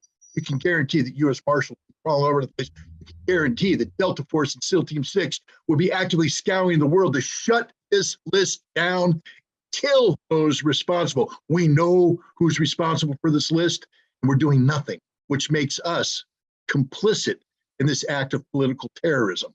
Think about it. The United States is committing an act of political terrorism, not only against American citizens, but against sitting United States senators and candidates for the office of the United States Senate. There's your answer. What would you do with this list? If America did it, America's doing it. Okay. Ray? Just want to make the point, ask the question, why the Schiller Institute is being singled out here. I mean, the first 20 or 30 or however people on this list all spoke at some one or other of the Schiller Institute conferences. So what makes this so unique? Why did the composer of this list not slip in Tulsi Gabbard or Henry Kissinger or maybe Roger Waters, somewhere in the middle of all these people have spoken at these conferences? Well, I think it's very telling. It's because they want to make an example, because they want to attack this unique group. I mean, where's the Council on Foreign Relations? Where's the Carnegie Institute? Where is any unfettered discussion of Ukraine these days in the United States? There isn't any. And so what we need to realize here is that we're under the gun, those of us who have been associated in any way, however remotely, with the Schiller Institute, we're under the gun because we have an alternative truth. We have the truth. It does not correspond with the prevailing government-approved narrative, and therefore, yeah, Scott is exactly right. And so is my Russian teacher. This is nothing to laugh. Thanks. Okay, very good. Let me say before we go to Gerardo, and I apologize for using people's first names. I shouldn't be. Correct me if that's wrong. I just want to thank people for being on. There are people on from all over the place, all over the world. Argentina's in the house, Switzerland, Germany, Russia, everybody. And we are going to, and it's an international group that we're bringing together here. So just wanted to say that because it's important as we go, and we will dialogue as much as people wish. I will make sure I get the other members of the list, the kill list in, for some things that they want to say. So Gerardo Chavez. Hello. ¿Te escucha? Buenas. Can you hear me? Yes. Sí. Mi nombre es Gerardo. My name is Gerardo Castilleja. I'm a correspondent for Executive Intelligence Review magazine in Mexico City. Before I ask my question, I would like to also deliver a message which Celeste Sáenz de Miera sends. She is the Secretary General of the Journalists Association of Mexico. And for technical reasons, she was unable to connect. Her internet is coming and going, but she does send greetings to this meeting. And the radio program, which she has today, she will be reporting on this conference today. I just finished reading the article which EIR published, which is called Global NATO Orders the Elimination of the Promoters of Peace. I think that this is a very important document. And the first thought that comes to mind when I read this is that this operation has been so carefully planned out, this media warfare, that what I think that if Putin, if their strategy has been so important militarily to be able to restrain NATO, and I would like that the military experts here would explain to us a bit how this war is going. But the important thing is that if this EIR report is so well documented, can this be used to completely reverse and defeat this media war about informational terrorism? In particular, I would like to know if the link to this could be put online here so that everyone can have access to the document, and to know if this document might be part of a strategy to reverse and defeat this entire operation of threats against everyone who speaks in favor of peace. Thank you. Okay, what I'm going to do with that is I'm going to ask, not right now, but Scott, I'm going to ask you to say something about particularly what the present situation is, because it's relevant that that's brought up. And Diane may have something to say more to that question, but I'd just like to go to the next questioner. That way we keep the flow going. Deborah? Thank you very much for allowing me this moment to speak with you all. I feel honored to be included here. I'm a freelance journalist in the United States. Can you hear me? Yeah, hey, Dennis, we can hear your translation, so you want to switch back. My apologies. I have been reporting on this kill list for some time now, a few months since the beginning of the war, and I first learned about it from Mira Tarada with the Foundation to Battle Injustice in Russia. And I have to note that I find it interesting that her website, the Foundation to Battle Injustice, is completely blocked on social media, such as Facebook. I can't even post the link there to her group, but this Mirotvorets site is allowed to operate. And I'm not really sure who to direct this question to, or even if it's really a question, but prior to coming, I have noted that there's a company called Cloudflare, which provides security to various websites. When I was reviewing the Mirotvorets site for the article I wrote about Roger Waters, which was published in the Gray Zone and a number of other magazines, I noticed that Cloudflare is providing protection to Mirotvorets. Recently, there was some public outcry in the United States because Cloudflare was protecting a site known as Kiwi Farms, which was harassing the transgender community and publicizing people's personal data, including their home addresses. The harassment and threats caused at least one person to commit suicide, according to the Associated Press and USA Today. And just a few days ago, Cloudflare's CEO reluctantly agreed to stop protecting the Kiwi Farms website due to massive public pressure on social media. So my question is, what can we do to make sure that Cloudflare stops supporting miratoriets. Okay, what I want to do is before anybody takes that up, and again, I'm going to invite, we're going to have Scott say something, and Diane's going to say something. She can also reference, if she wishes, either one of them that question. Here's what I'm going to do. I'm going to alert the people. Mr. Guzzetti, we're going to go to your question, and then I'm going to ask to hear from Bradley Blankenship. Okay, so Mr. Guzzetti. Hola, buenos días. Good afternoon. I would like to completely support the initiative of the Schiller Institute because I believe it's extremely important to denounce this operation, which is being carried out by the operatives of this oligarchy, this global dictatorship, which we're subjected to. I would like to go directly to my questions. I have two. If we can have some more in-depth knowledge besides what the EIR report says about the links of the CCD and the Miratorets group. And the second question, which I have, is for Mr. Ritter. He said that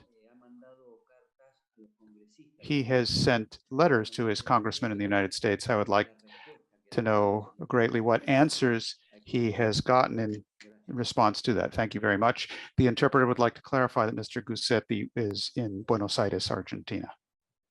Okay, very good. So before we go to the answers, it's going to be Scott and Diane. Let's hear from Bradley.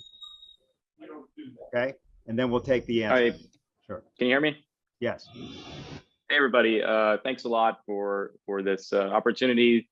I think what the Schiller Institute's really, what they're doing is really great, supporting us that are on the list. First, I'd like to talk a little bit about my perspective, because I think, no offense to the other people on the list, but I think I'm probably the youngest person there. And so my experience is a little bit different. And before Scott bull rushes me here, I have to say that, you know, just being the age that I am and experiencing the things that I have, for example, I was born in Cincinnati, Ohio. I grew up in Northern Kentucky, which is basically the epidemic of the heroin and opiate crisis in the United States. The experience that I've had seeing how little the United States government cares about its citizens has inspired me to do all of the work that I do now, especially criticizing the policies of the US government. And because of that, because of what I've witnessed in my personal life, the destitution of people around me and so on, and also, you know, discovering US foreign policy later in life, this is all really driven me to a point where I can say that I don't feel like I'm a patriot, that I don't feel like I respect my country. And it's precisely because of lists like this that target people like me and people like Scott and others, people like Jeff. I think also I should note that this is not the first time that this has actually happened to me. Several years ago, at the height of the Syrian war, I was affiliated with a news agency called Al Masdar News Agency, and we were accused of being funded by Hezbollah, which many of you know is a US designated terrorist organization. So that implied that we were somehow affiliated with the terrorist organization. And this was this accusation was leveled by an Israeli-backed group called Prop or Not, which was picked up by the Washington Post. It was on the international media after this. And I was personally accused of being funded by Hezbollah, which you can imagine, this is quite a heavy accusation. I was also affiliated with Telesur. I lived in Ecuador for a while, and the US-backed Lenin Moreno regime sanctioned our organization. We were unable to get paid, and the police were harassing us, in particular me, while I was an editor on duty at this building. We had armed guards there to protect us. You can imagine, as a person in your early 20s, that this is quite a scary situation.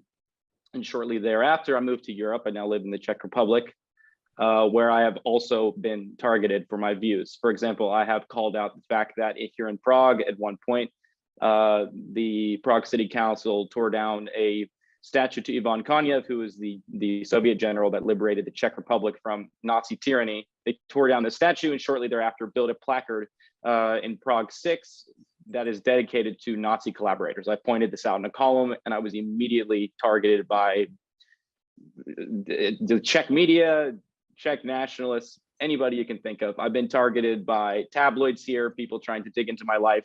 And shortly after the conflict, Russia's entry into the conflict in Ukraine, I had people show up to my house, a mob trying to attack me, and I had to call the police. This is not a joke. This is our lives. Particularly here in the Czech Republic and many other parts of the world that used to be part of the Warsaw Pact, there's laws in place, for example, in the Czech Republic, that you can actually be sent to prison for having pro-Russian views. And though I understand that this has not been implemented, so liberally, it is still something that can happen. And me, particularly being on this blacklist and a foreigner in this country, I'm at particular risk of this. So I just wanted to say that, especially addressing the question from the gentleman from TAS, that imprisonment is a form of political violence. And yes, I can totally imagine, and it is happening now. There are people here in the Czech Republic who have been prosecuted and sent to jail for having allegedly pro-Russian views. And depending on how far they're willing to take this, I could be one of those people. And in fact, I should note that I've been summoned to the Ministry of Interior next week. So in fact, I might be detained at that point. So this is something that I'm dealing with in my life. As far as why I was on the list, I think it's quite interesting. I was surprised to find myself on this list. So I should say that I'm a reporter for Xinhua News Agency here in the Czech Republic, a columnist at RT, as well as a columnist at CGTN and various other Chinese media outlets. The reason I was surprised to find myself on this list is for the reason that they described. For example, they said that the sanctions against Russia are not working, right?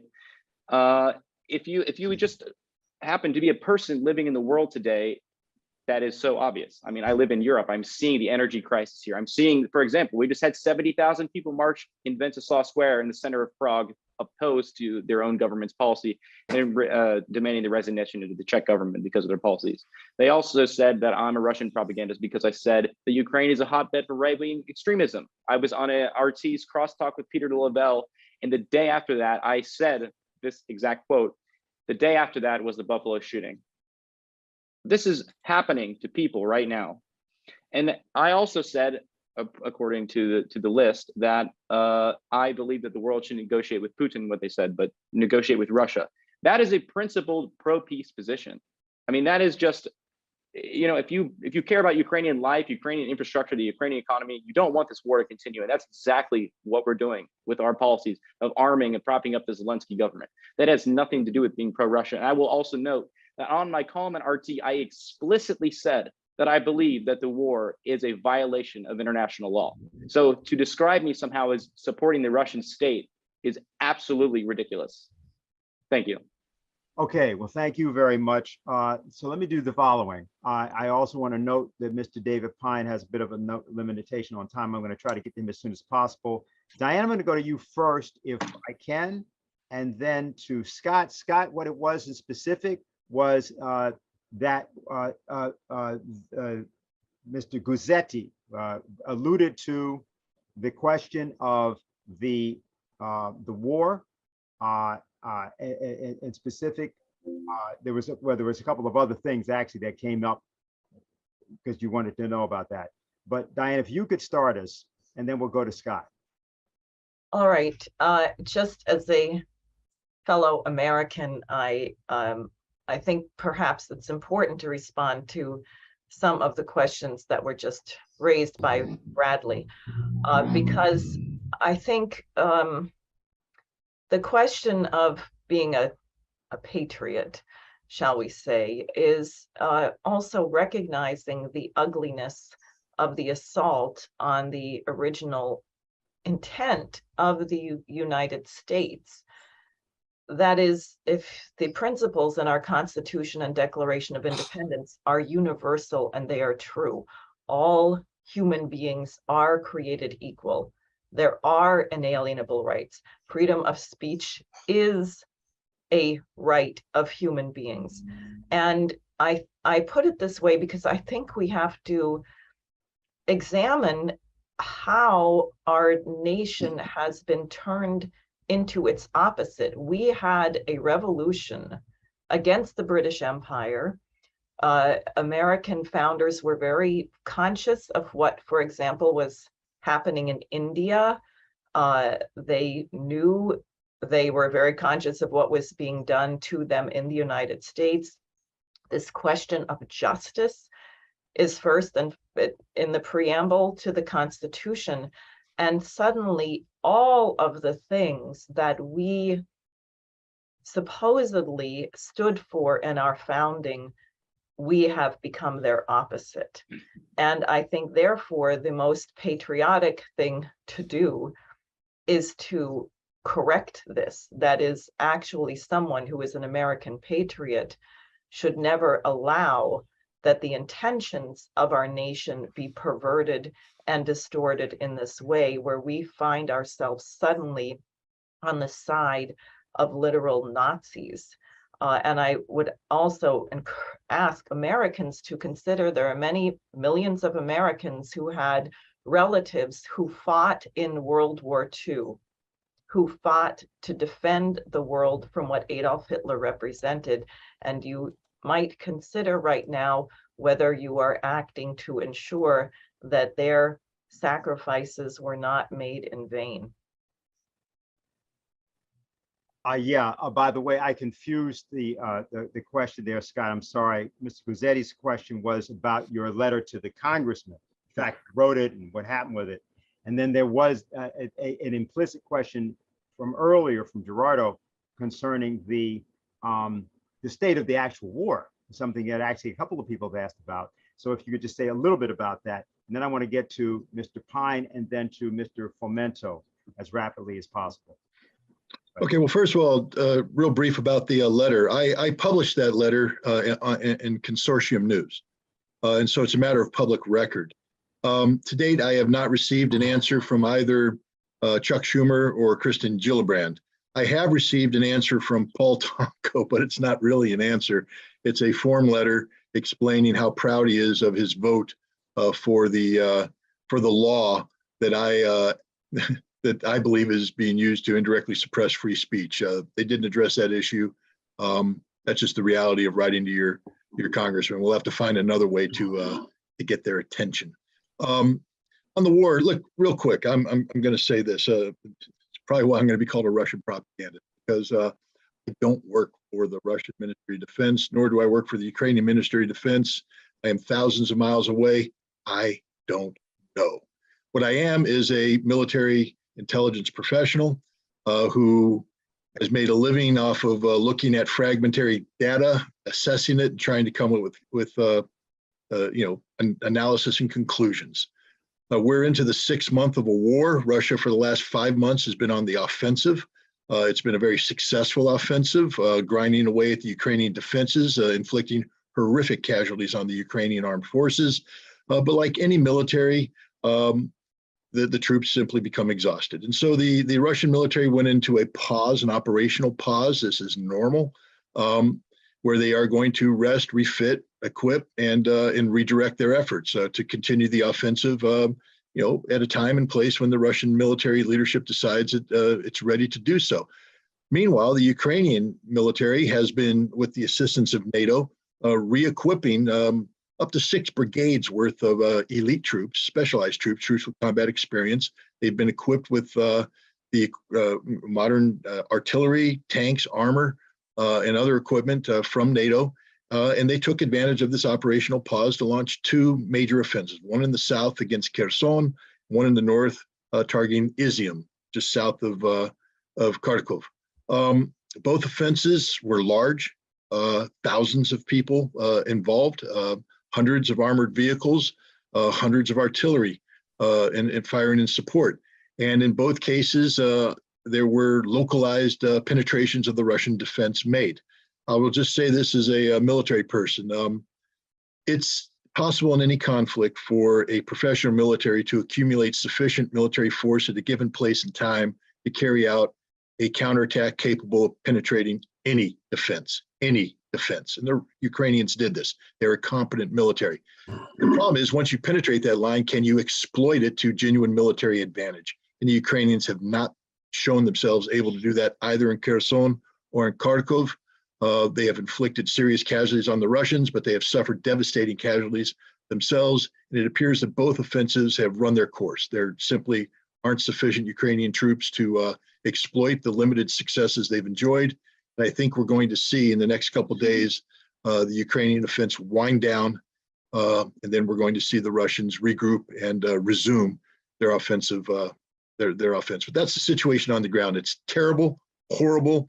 The deaths are unimaginable to an American. The number of people that have perished in the last couple of days, especially Ukrainians, is mind-boggling. The Ukrainians lost easily more people in the last couple of days than we lost in the entire war on terrorism.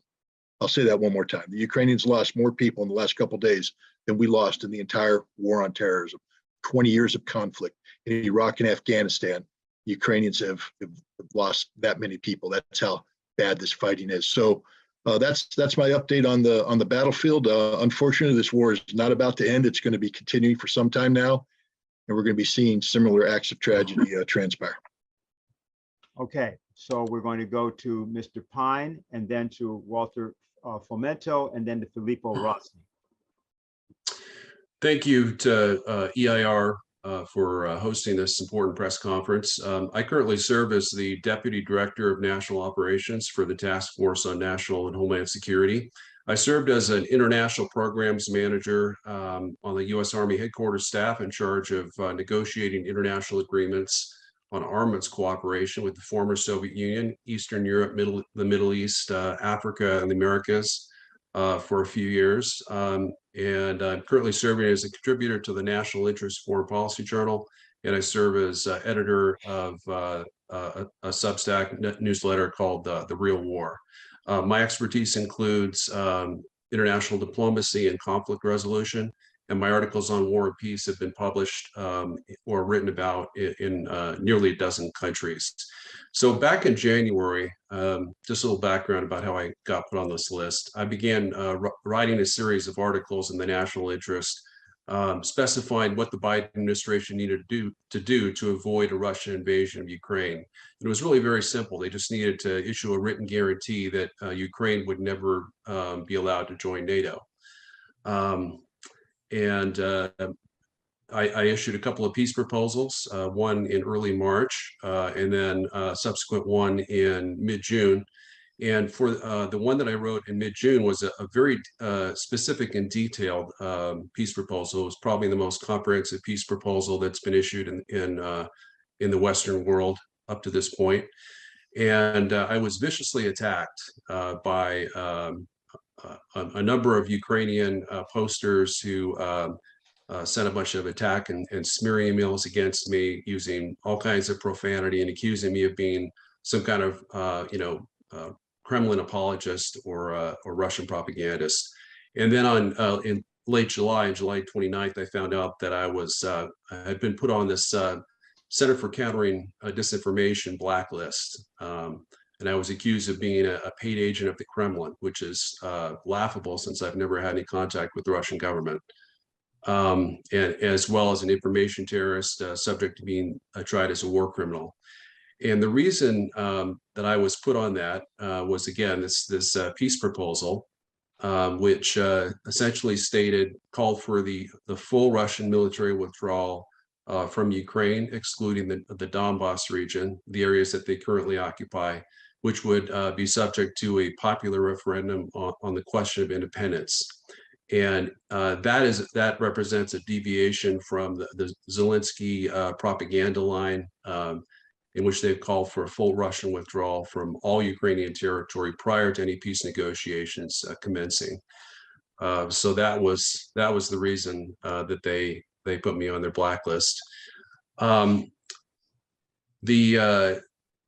Essentially what Russia's objective is to recreate a neutral buffer state in Ukraine that existed prior to the CIA-backed coup against the democratically elected president of Ukraine back in 2014.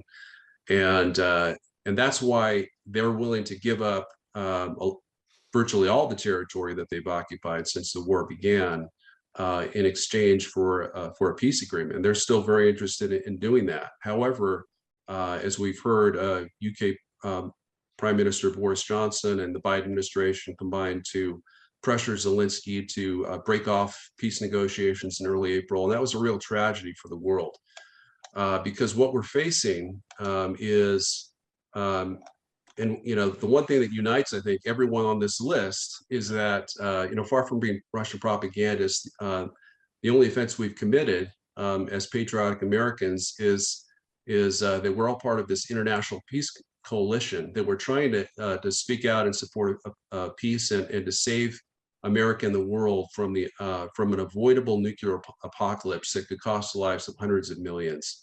So I'm proud to support EIR's call for a congressional investigation for this U.S. government funding for this despicable Ukrainian entity, which has targeted American citizens who support peace, not war in Ukraine. Thank you very much. Thank you. Thank you very much. Yes, Mr. Fomento, Walter Fomento.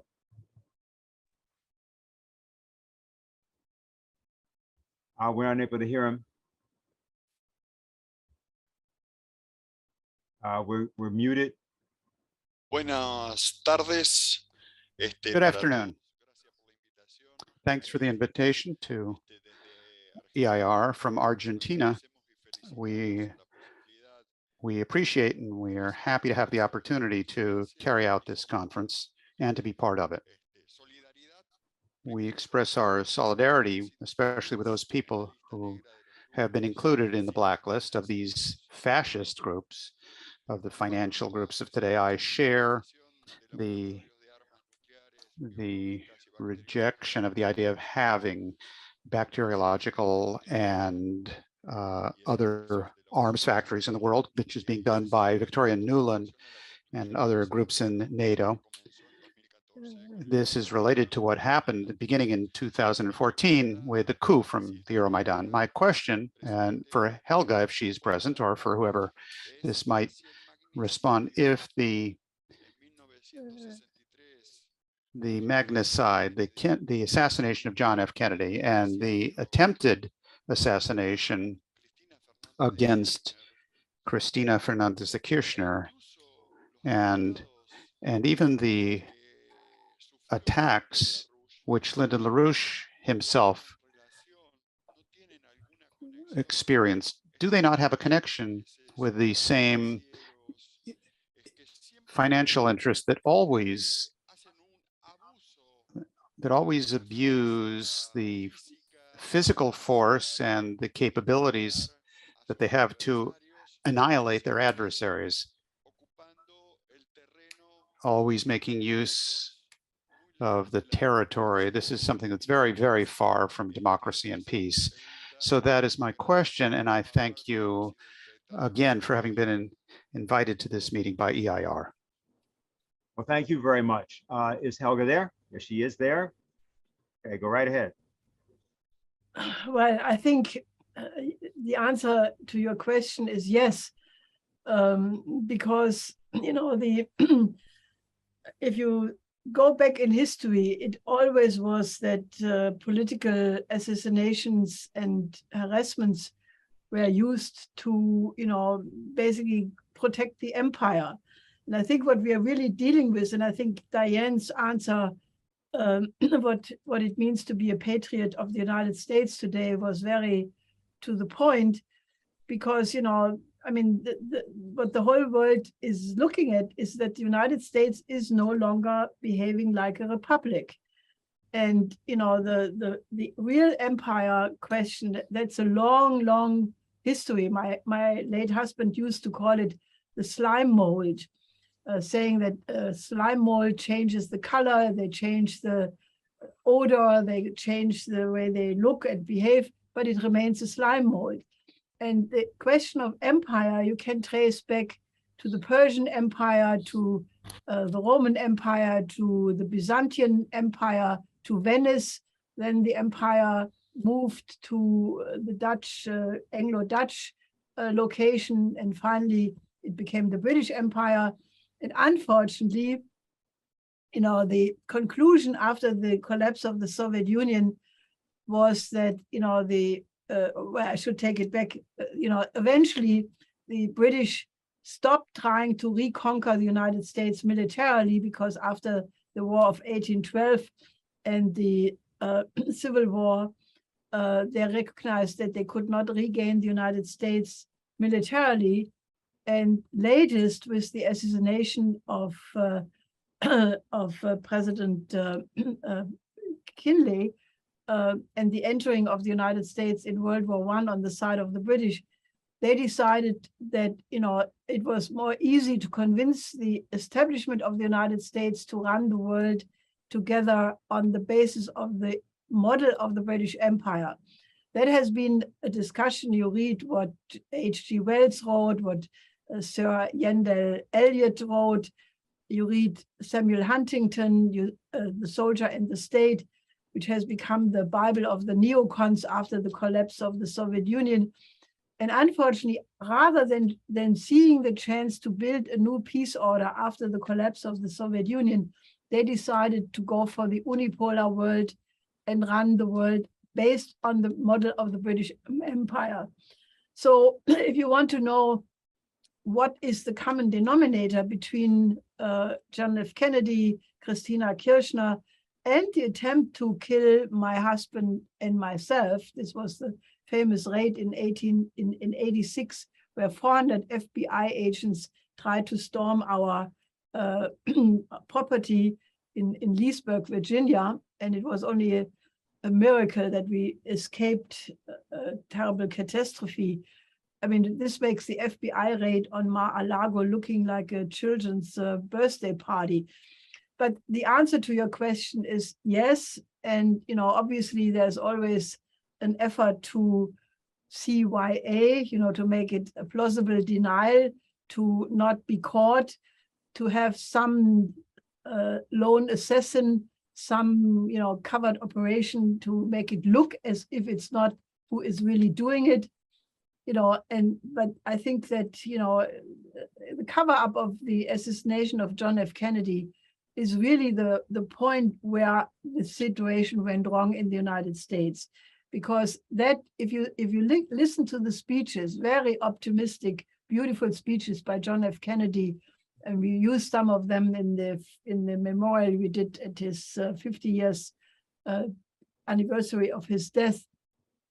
You know, the optimism which filled the American people because of Kennedy, and the fact that he was murdered, as was Martin Luther King and his brother, I mean, the brother of Kennedy and Malcolm X, and the fact that the murder was covered up has instilled a deep pessimism in the American population, because, you know, once these things happen and you have the feeling there is no place you can go to, you become pessimistic. And right now the Americans are almost as pessimistic as the Germans, and the Germans are a colony of the empire.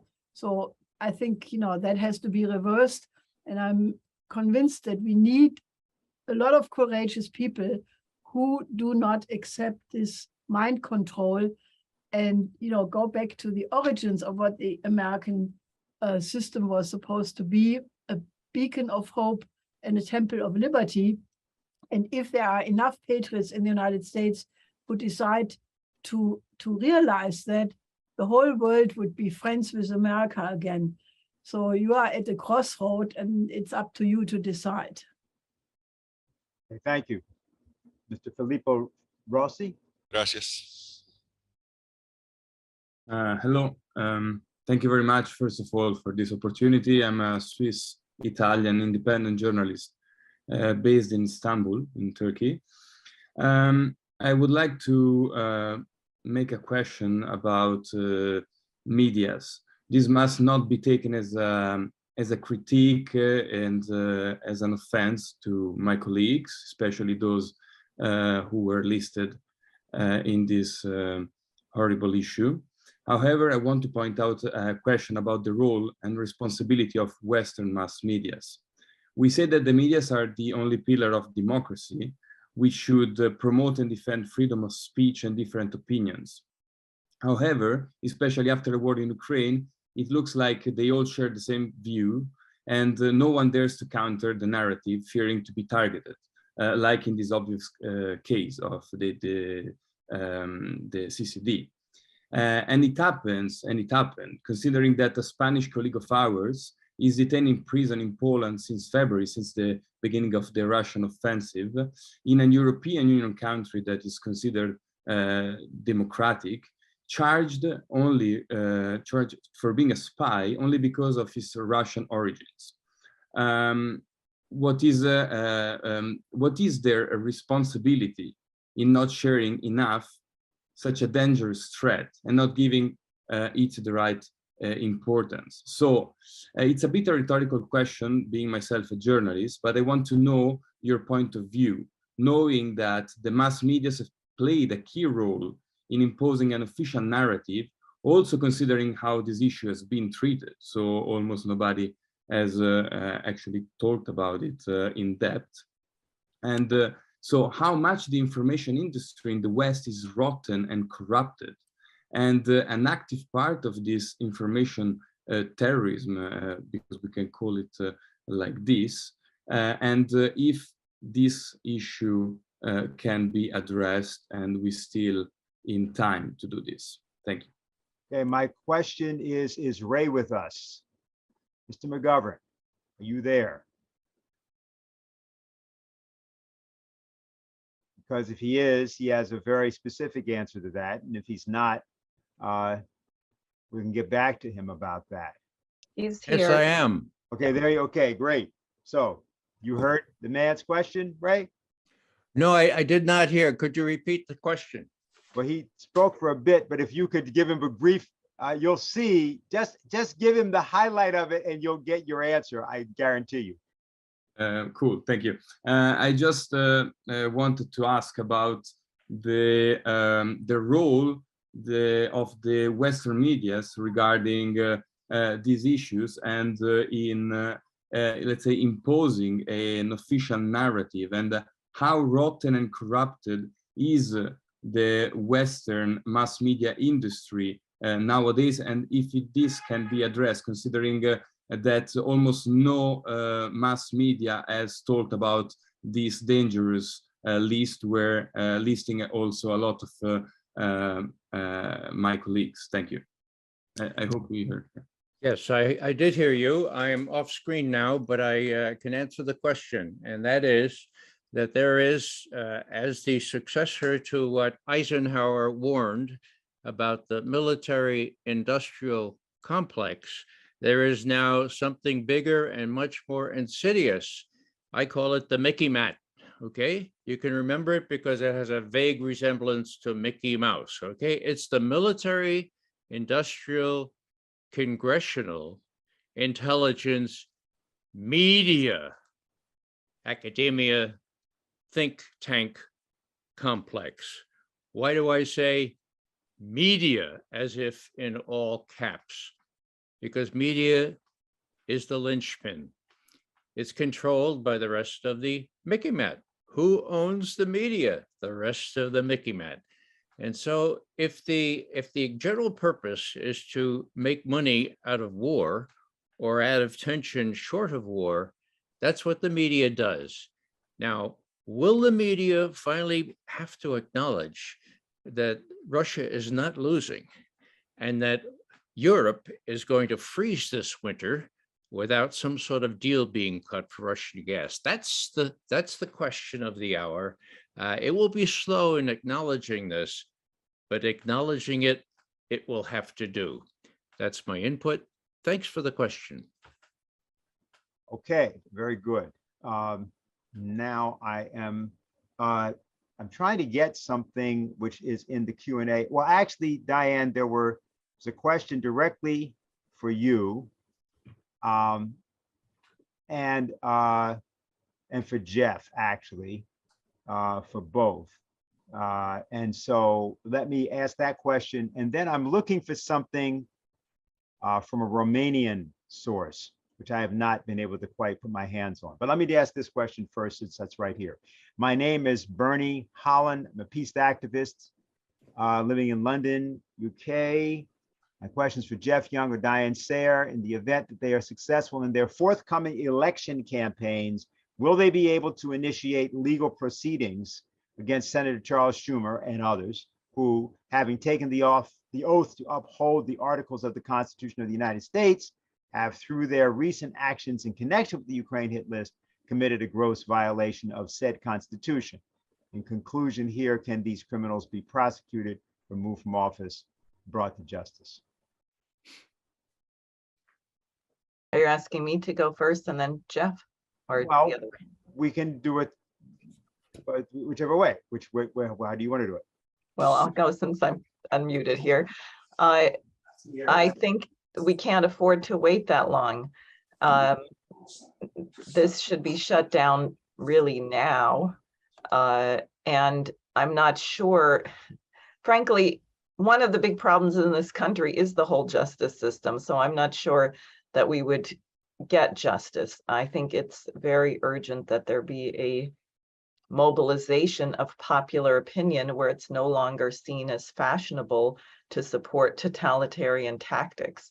Although I would certainly look forward to collaborating with Jeff should we both win our elections, then I'll be in the Senate and he'll be in the House. And I imagine we could cooperate on a number of such things.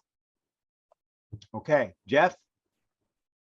Yeah, thank you. Good question from Bernie. If and when I replace the far right-wing Republican in November, I'm going to be very interested in reviving the impeachment process. In general, it has been ruined, almost ruined, by politics. Richard Nixon was almost impeached, and he was almost impeached for the wrong reason. He should have been impeached for not for Watergate, but for pursuing a genocidal war of aggression in South Vietnam, North Vietnam, Cambodia, and Laos. Aggression is the worst war crime it's possible to commit. And the Democrats at the time, I guess it was 1973, chose to focus on some petty burglary instead of the worst war crime it's possible to commit. Bill Clinton was also a war criminal because of his involvement, his attack on a pharmaceutical factory producing needed drugs for the people of Sudan, and more seriously, his international aggression against Serbia or the former Yugoslavia in 1999. Donald Trump has recently been impeached by the House twice over trivia, where he should have been impeached for war crimes against Syria, Iraq, and his assassination of Iran's best general, who was, Qasem Soleimani was a very effective fighter against ISIS in the Middle East. So impeachment needs to be revived. And to do that, it has to be directed at the worst crime and the worst criminal, the highest office.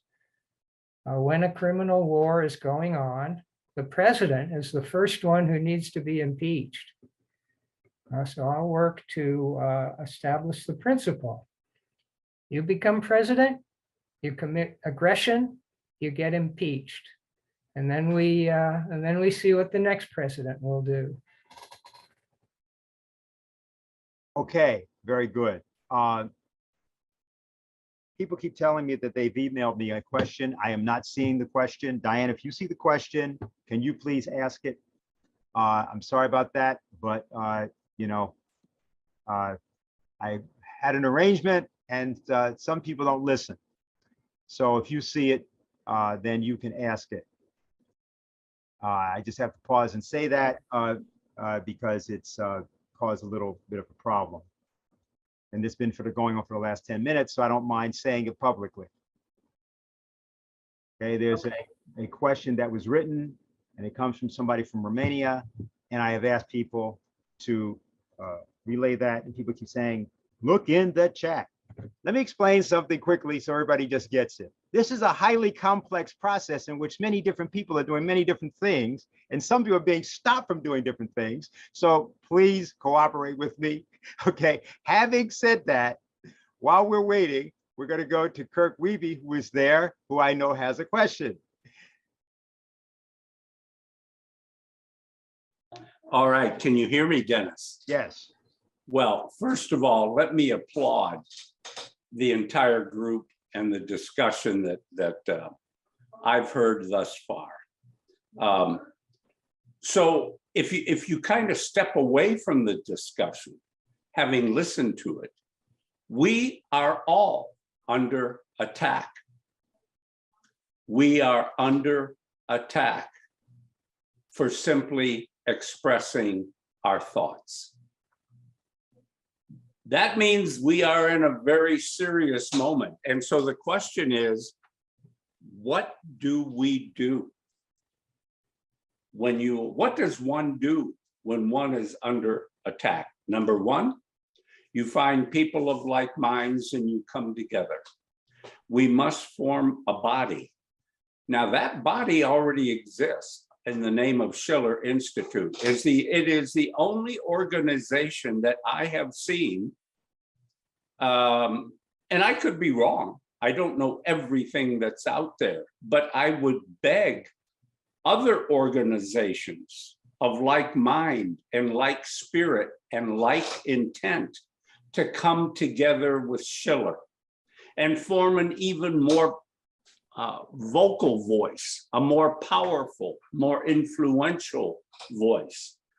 The cure for absence of free speech is more free speech. We must fight. And I say peaceably. We don't need to get violent.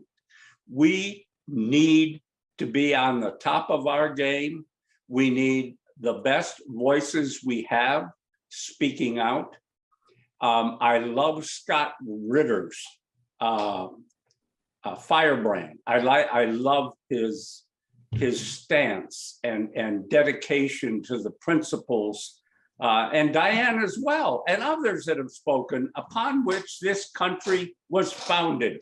We've got to turn it around. We don't have a lot of time. This global cabal of fascists, that's what I call them, fascists, are intent on destroying all resistance that they come upon. And that's why you have this hit list. It's symptomatic of a global evil that wants to control the discussion. So number one, we need to double down. We need to double our efforts. All hands on deck. Nobody needs to sit by and just watch. Become a participant. We need a full court press, which is an expression coming from basketball. That means everybody giving maximum effort to change the game. And so I urge everyone to begin by asking others, appealing to others to join with Schiller in forming the loudest, most effective voice we possibly can.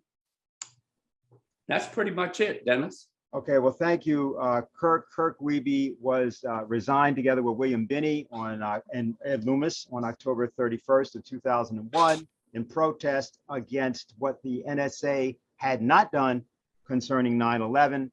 I think people are well aware. If you're not, you can look at their various, the four of them, together with Thomas Drake, were also gone after by the Department of Justice, raided and so forth.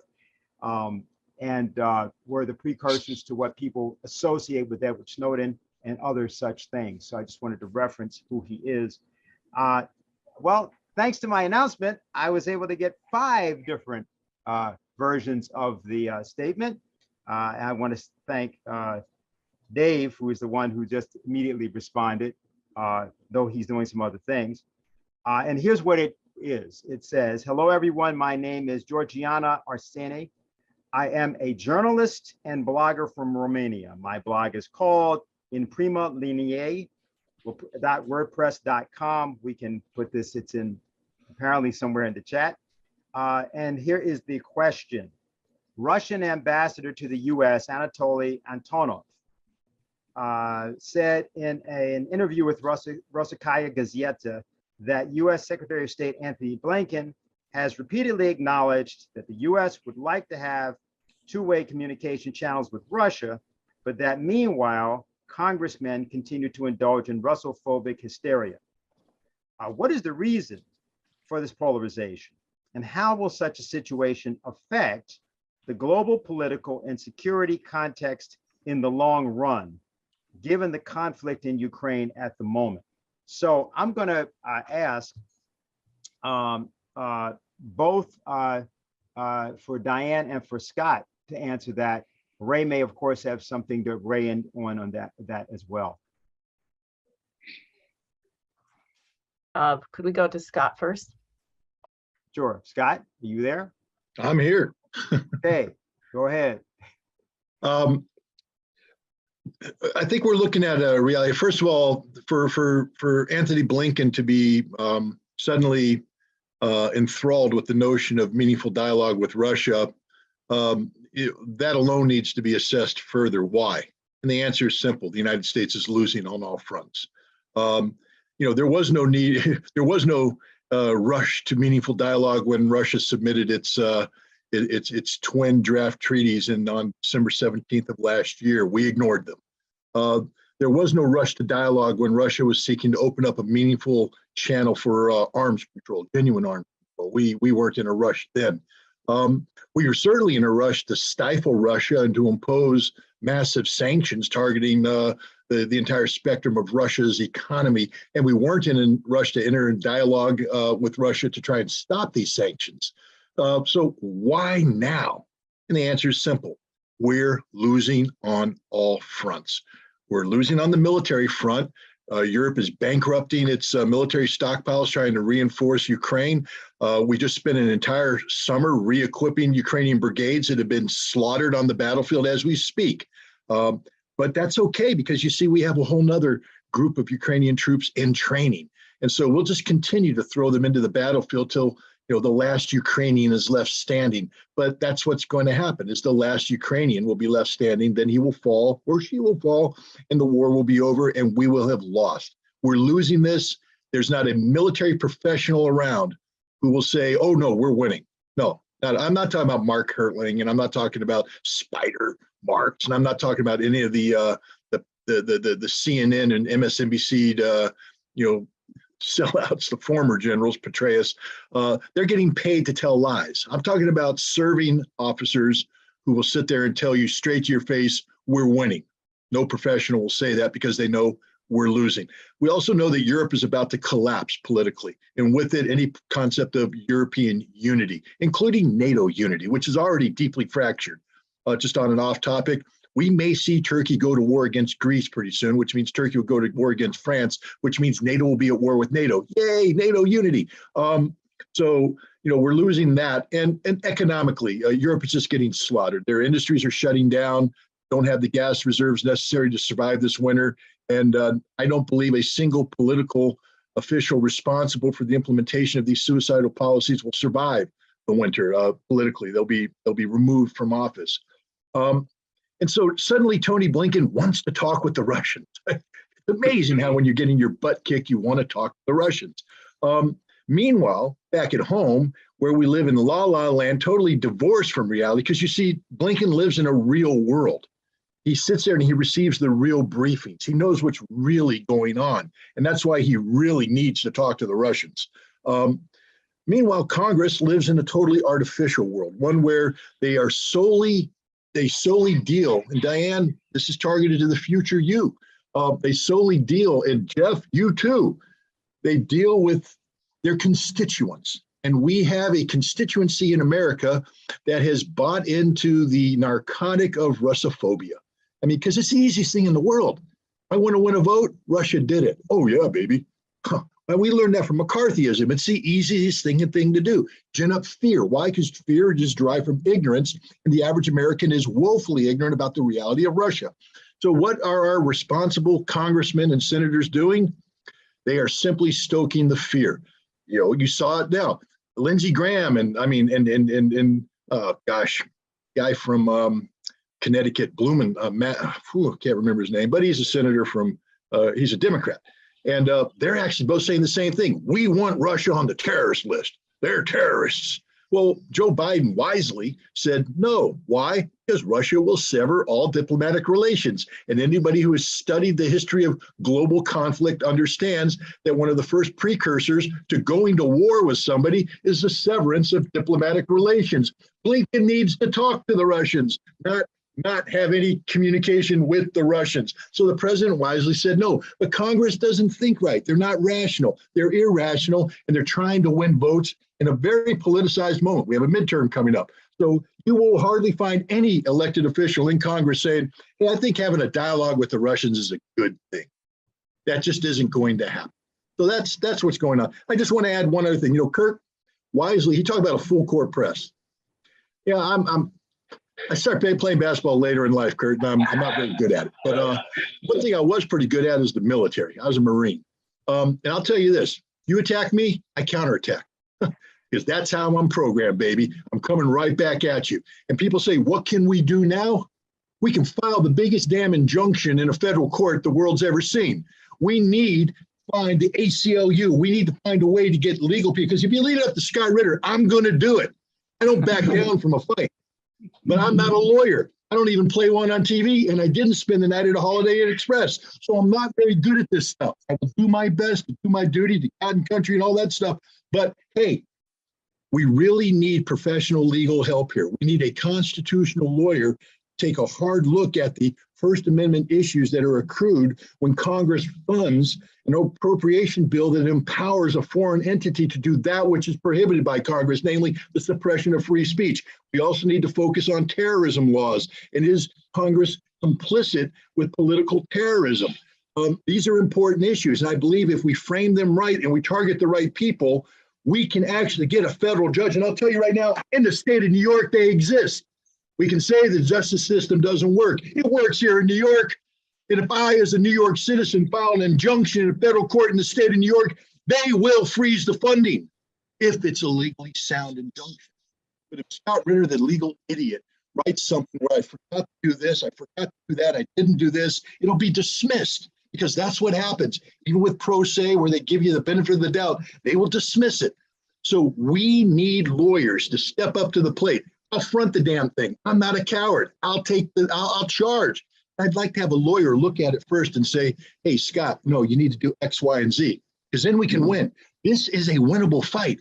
This is a just cause. This is what America's about. This is the Constitution, the First Amendment, freedom of speech. This is everything we claim to be as a nation right now in this fight. There's nothing better than this battle right now. So they attacked, bam, let's counterattack. That's my opinion. Sorry to get emotional there, Dennis, but you know, that's who I am. All right, here's what we're going to do. What we're going to do is we're going to Ray, because we have now exhausted the time in much of our audience, although this is fun. But Ray, you go and think of anything sort of as a summary. Then I'm going to have Diane go, and then I'm going to ask Helga to send us home because we need somebody to summarize all of what has happened. So, okay, you go, Ray, please. Can you hear me? Yes, we can. You can, okay. Well, there's very little to add to what Scott just said, with which I totally agree. What I would say is that Tony Blinken and not Blinken, Sullivan, Blinken, and Nod are not what the Russians consider serious. They're not serious people. They're dipped in exceptionalism. They come from the finest schools, the same schools that gave us Vietnam, Harvard, Yale, and the rest of them. They don't know what's going on in the world. So if Joe Biden is listening, and I'm sure he is, please send Bill Burns, who knows a little bit about the world, send him to talk to the Russians. It's time to talk before the winter sets in, before our very, very, what's the word, loyal European lemming leaders start to freeze to death. It's time we can make a deal, just have to tell Zelensky what to do. Thanks. Thank you, Ray. Diane? Well, on that, I just understand that there were a couple of occasions when Zelensky was considering negotiating and people stepped in. I think in April it was Boris Johnson to make sure that he didn't negotiate, and therefore it is completely on the United States, NATO, etc., to end this. I also, Scott, I'm getting text messages about people who could help legally to get this injunction going, so we can work. We should absolutely work on that. What I just want to say is this question of evil, that is, what kind of person would willfully continue sending weapons so that the numbers of people can get killed who are dying? What Scott described as the number of Ukrainians killed in the last couple of days, equaling what we lost in the entire war on terror. To me, that is really incomprehensible. And I think people react when you say, well, something is evil. They say, oh no, how could that be evil? How could, well, someone who actually intends, who has no sense of conscience about subjecting people to mass death. And back to a point Bradley made, it is a uniform policy. The policies that the United States is inflicting on people around the world, 22 million people in Afghanistan on the brink of starvation, tens of thousands of Ukrainians being slaughtered in a fool's errand that probably most of them don't even want to participate in, but they'll be shot if they refuse. And then what you see in the United States, arsenic in the water of public housing and lead poisoning and fires. It's not different. So the point is to change this. And I may be overly optimistic, but I think human beings are basically good.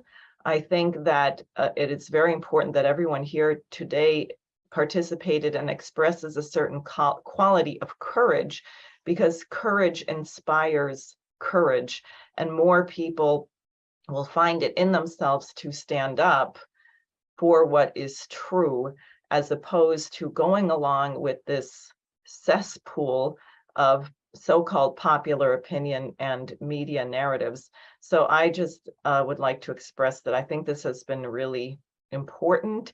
It is a badge of honor to be on these outrageous lists, but they should not exist. And I can think of other ways that all of us could be honored, perhaps more appropriately.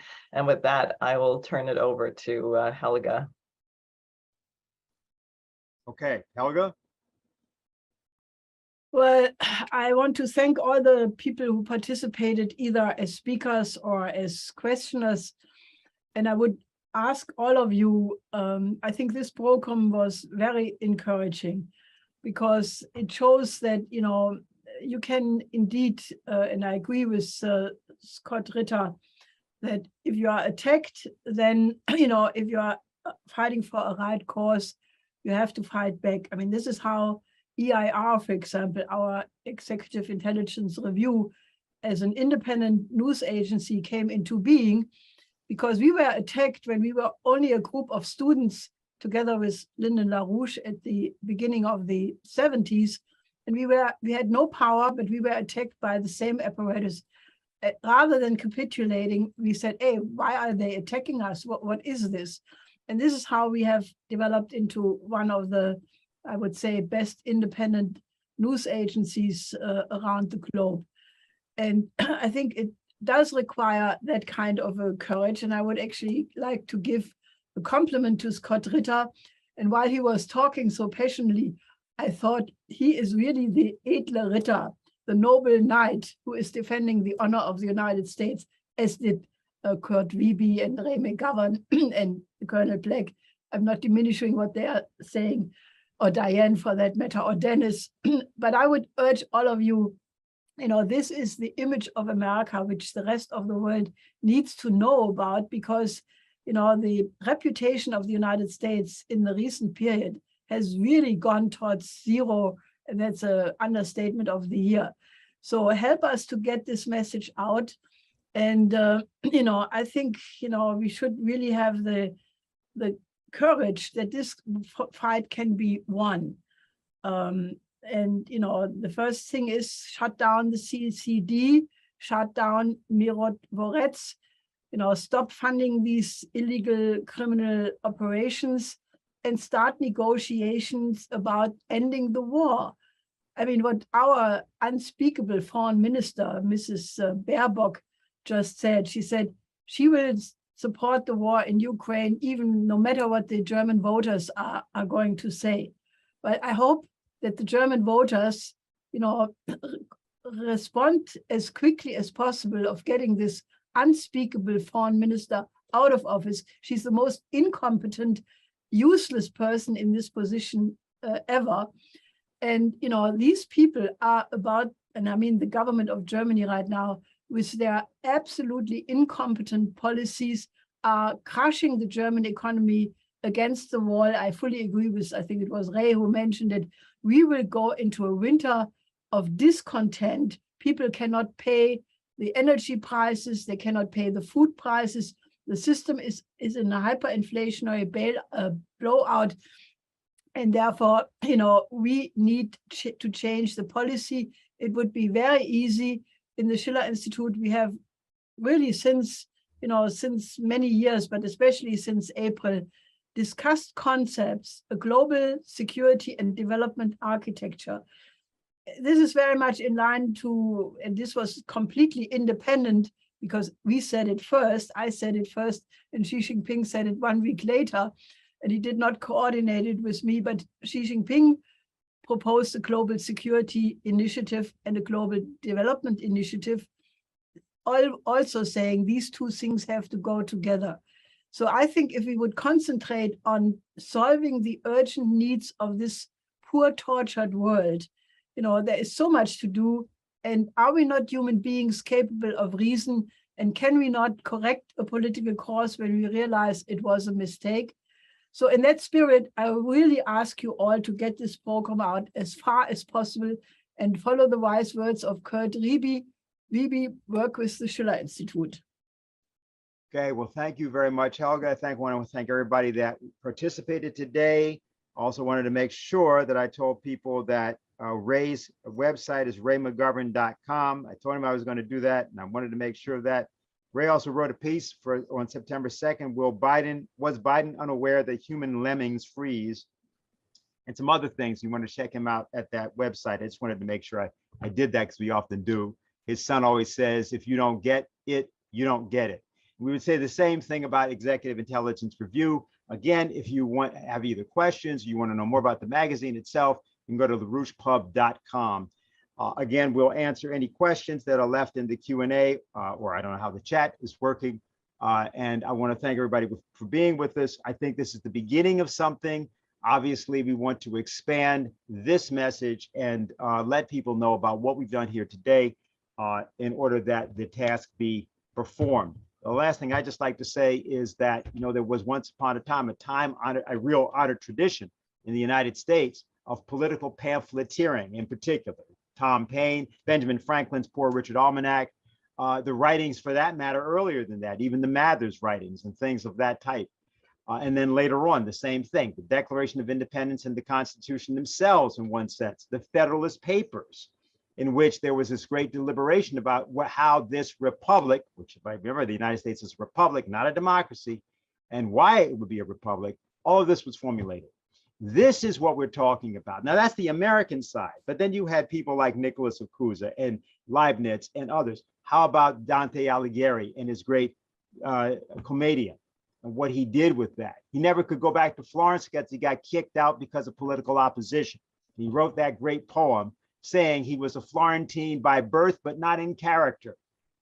And he managed to basically, by that way, through the word, through poetry, create a language called Italian, which then roasted and skewered his enemies, but not because they were significant, but because it was important for the people to understand what the divinity of the human nature of the human being is. I just want to say, I think that's what we're really sort of talking about here. That may seem to be a bit far afield, but I think it was important to say it. I had the prerogative to say it, so I did. I want to thank everybody for being with us. We'll make this available as soon as we can. Let me also just note that this Saturday, there is going to be a conference of the Schiller Institute. You can find out more by going to the Schiller Institute site. It is called Inspiring Humanity to Survive the Worst Crisis in History. That'll be 2 days, Saturday and Sunday, Saturday the 10th, Sunday the 11th. So again, go to the site, and if you want more of this, I think several of the people that are here will be there on Saturday. So on behalf of Executive Intelligence Review, I want to thank everybody. Good afternoon.